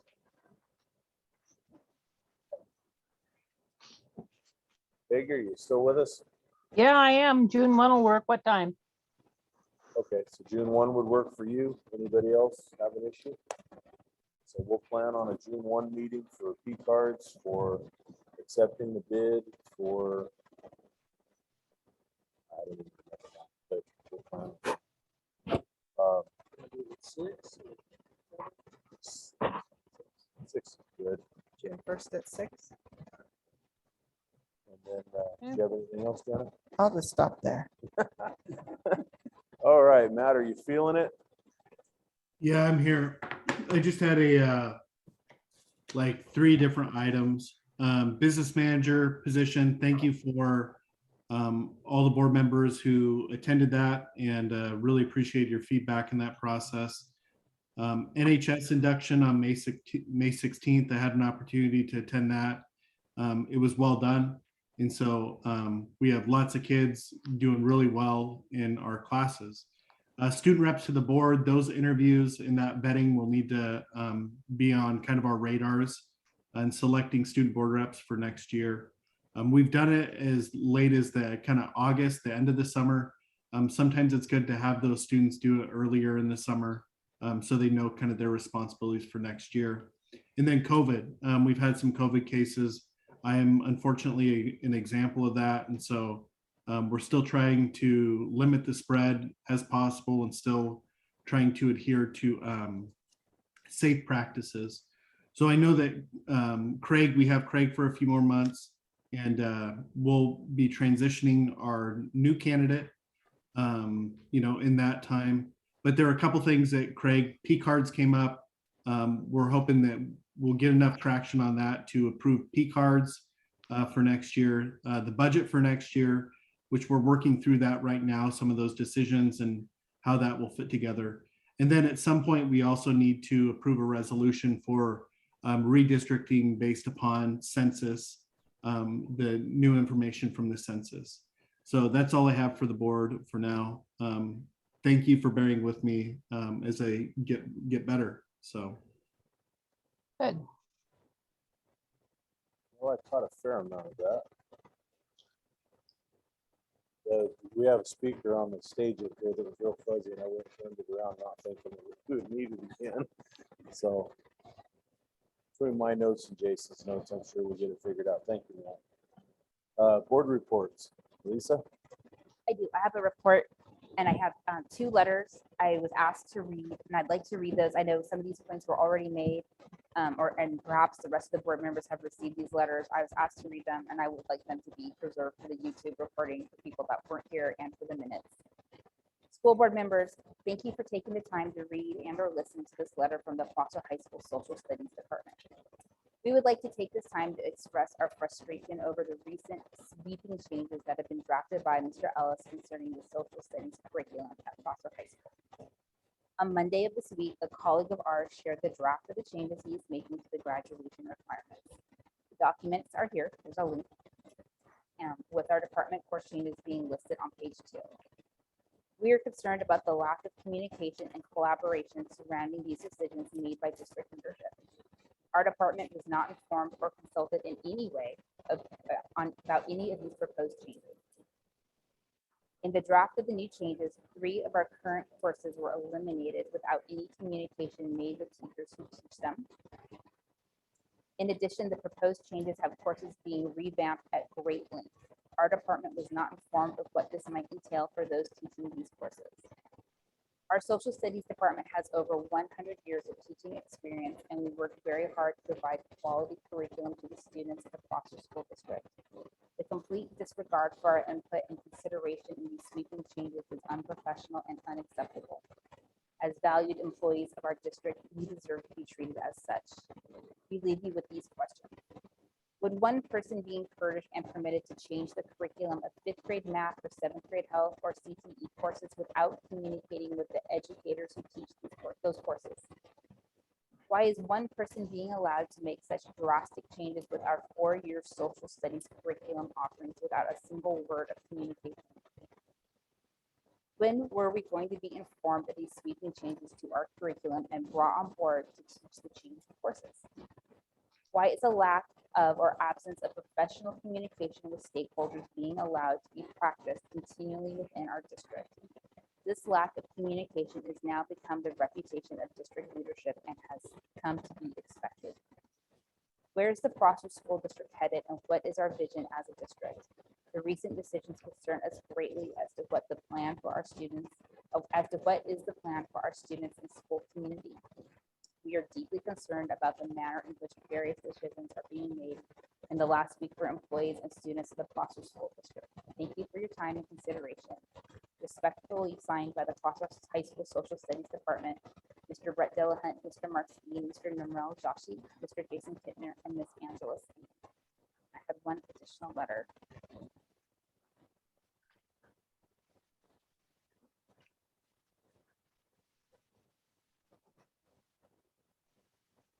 This letter was sent by Andy and Kathy Gilbertson. Dear Mrs. Riley, we do appreciate that you are representing the citizens of the Foster on the Foster School Board. We know you will also appreciate and value the input from those who vote for school levies and bonds. You know, as a taxpayer, we have a vital interest on how the monies are being appropriated and wisely allocated to provide the best learning environment for the students at Foster. Kids are our future voters and leaders. Both Andy and I began our teaching careers in Foster and retired from teaching in Foster. We know the fine educational opportunities our district has provided in the past, but we are becoming increasingly concerned and alarmed at the direction the school board and school superintendent are advocating and proposing. Andy and I were informed this morning by several teachers, former teachers, and current Foster High School staff that the athletic director position in Foster is being eliminated due to budget cuts. My husband especially finds this of great concern because the athletic director is an advocate for coaches, students, and parents alike. Our school district has already eliminated in some of the schools the position of a librarian, art teacher, and music teacher. Everyone knows that when we study different cultures, we always look at the art, the music, and the sporting achievements of that culture, whether it was from thousands of years ago or present day. Kevin Lusk is someone Andy and I have known for decades. We know him as a teacher, coach, athletic director, and a high school administrator. It baffles us the school board has already decided and voted to eliminate his position as athletic director. He has been doing the job for 2 administrators for the past year, serving as the athletic director for Housel Middle School and Foster High School. Fortunately for us, because of his expertise, integrity, knowledge, and work ethic, he made it as seamless as possible for coaches, students, support staff, and parents. We are writing to ask you to rescind this decision. We know that the school levy barely passed the second time, so that means a large contingency of people are very dissatisfied with the work that is being done by our school superintendent and board. As elected officials who are responsible for advocating for the citizens of Foster, it is your responsibility to hold the administrator and especially the school superintendent responsible for providing the best and safest environment for our children. We do not agree with the school board and the superintendent's decision to eliminate the athletic director's position. Andy spoke with a former award-winning Prosser High School teacher, and he worked for years with Kevin Lusk. He knew of the highly qualified work Kevin brings to the position of athletic director. Quite honestly, it seems as if the school superintendent and the school board have a vendetta against Kevin Lusk. The community as a whole supports Kevin Lusk because we have known him for decades and we know what he stands for. The school board and the school superintendent have only been in office a few short years. So far, the school boards and superintendent's track record are not satisfactory. A growing number of people are very dissatisfied with the job the school board and superintendent are doing. We feel as if the board is ignoring the community as a whole. The failure of the first levy and the high percentage of dissatisfied voters in the second round testify of the dissatisfaction the community has had with the board and the superintendent.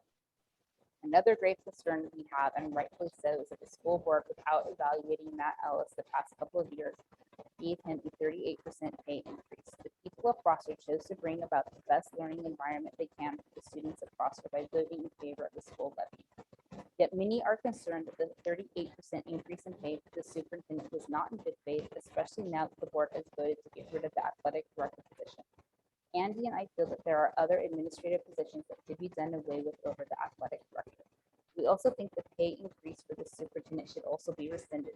I know of businesses such as REI that decline pay increases and instead give any bonuses they were to receive to their employees so that they could continue providing jobs for their employees whom they cared about and to provide the customer satisfaction to the best of ability, especially during COVID. There are small businesses in Prosser that are closing, such as Food Depot, that have been in business for many years, but due to the strain of COVID, rising costs in all areas can no longer maintain a profit. Local residents are going to be unemployed. Andy and I know firsthand of parents who are working 2 to 3 jobs to make ends meet.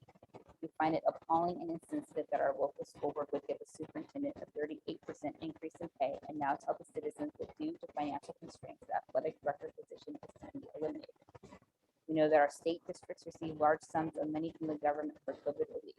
Yet our superintendent of schools received a 38% increase when the people in our community were losing their jobs. How does that add up? Kevin Lusk is the best AD the school district has had in the 40+ years we have been in Prosser. He is well thought of by students, coaches, parents, and Prosser and up and down the valley. This is not how you treat someone who has served this district for 35 years. We urge you to keep Kevin Lusk as our athletic director. As our public servant, we are expecting a reply from you.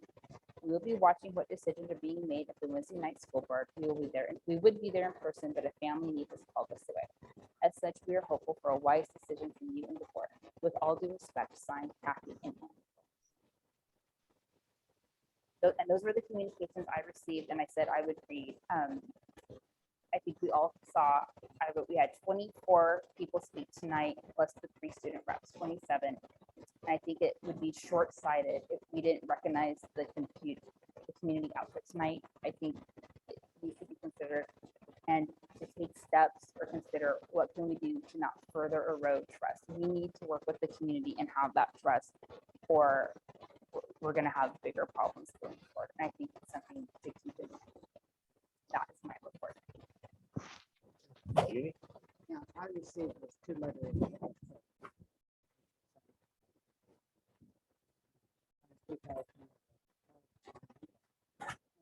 Tribe meeting, they have some events coming up.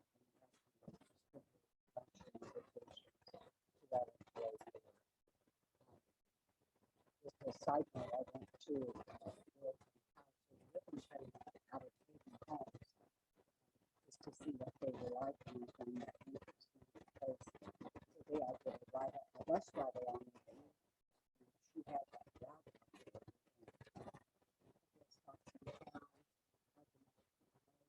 Got kids that were hidden homes all along the civil estates, like village court, real estates, and then they up to living. But that was interesting. I also enjoyed participating in interviews for business manager, and I attended the Honor Society induction ceremony during Jason, what say you? Of course, I had a whole notebook full of stuff, but I left it at home. So I'm going to try to burn this off of memory. Last week, I had an opportunity to meet with our citizens committee that you mentioned at our last meeting. I thought it was a great opportunity to get out and meet with those folks. Again, a lot of the concerns that we've seen not only in the past but continue to happen is the fights or stuff like that goes on. Not only the one that we had, I think, here this week at the high school, but there was another one, I think, from the middle school. So I think that's part of the issues I think that we're seeing is, this type of situation happening in our school. I think probably a prudent direction is to look through our discipline policy. I know we did that a number of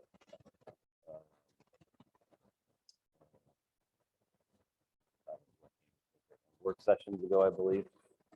I think it'd be nice to put that again on the forefront as part of our moving forward and getting a little bit more teeth into this discipline policy for clarity. It was a great meeting. I appreciate their input. We got a couple of them here tonight that stayed with us. We appreciate that. And like I said, it was good. I think it'll be good. Oh yeah, it's in the bid process, but yeah. Yeah, it was supposed to be at 4, not 3. Read the entire text next time, when you get the message. Peggy, you got anything? No, I don't have anything tonight. The train went by. Yeah, well, train went by. Feel sorry for the Prosser community. It sounds like we just lost another landmark there with burning of M&E feed, and you always hate to see those landmark buildings go away. So anyway, no, I don't have anything board related though. Yeah, I agree with Peggy. My son actually worked there for a year or two. It's sad to see it go. Well, at least the picture I saw, it looked like there was much left. So really the only thing I had to report other than Matt bought me a week off. I sat next to him the day before he came down with COVID. Was I had a chance to go out and watch our security guys qualify. Man, sad. I wish I had half of what they got going on. Some solid guys. That's all I got. I guess I want to follow up on our security and how thankful I am for them. And the tragedy in Texas yesterday with 18 students and a teacher killed, it's heavy on my heart. We all sat on the bed of my old junker truck and we discussed that. I wouldn't call it a tabletop per se, but we all stood around and discussed what had been reported, what they thought, what could have changed, sort of a what if it was to have popped up here.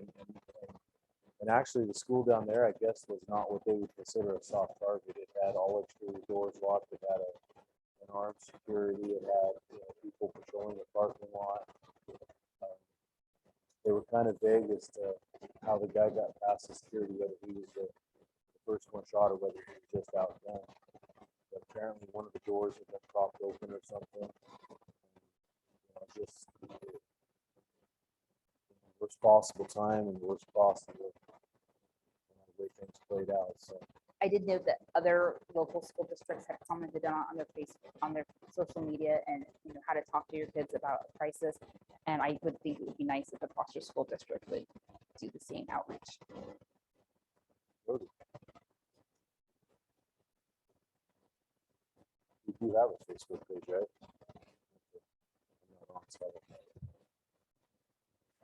And I'll go ahead, Jason, for this June 1 meeting, if we can. Discipline policy obligated right in front of our brain. So special meeting June 1, 6 o'clock upstairs, which is our normal spot. Then we jump to regular meeting June 8th, upstairs 6 o'clock, and then we have a study session on the 15th, which I don't think I'm going to do this for. In fact, I'm not just 2 in a row. Anyway, study session 7 o'clock upstairs, and then we will have Jason and I have a safety committee meeting just prior. We want to start at 5:36. Yes.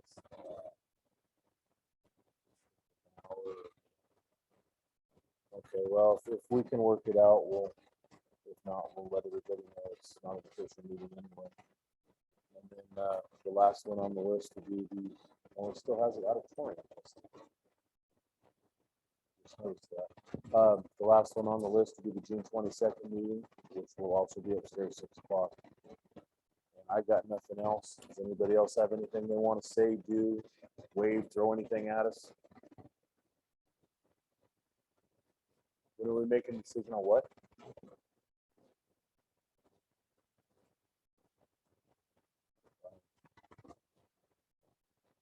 Well, all personnel stuff has to be discussed in executive session anyway.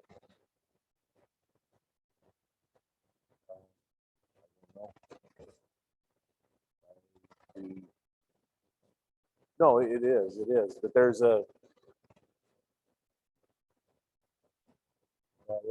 process.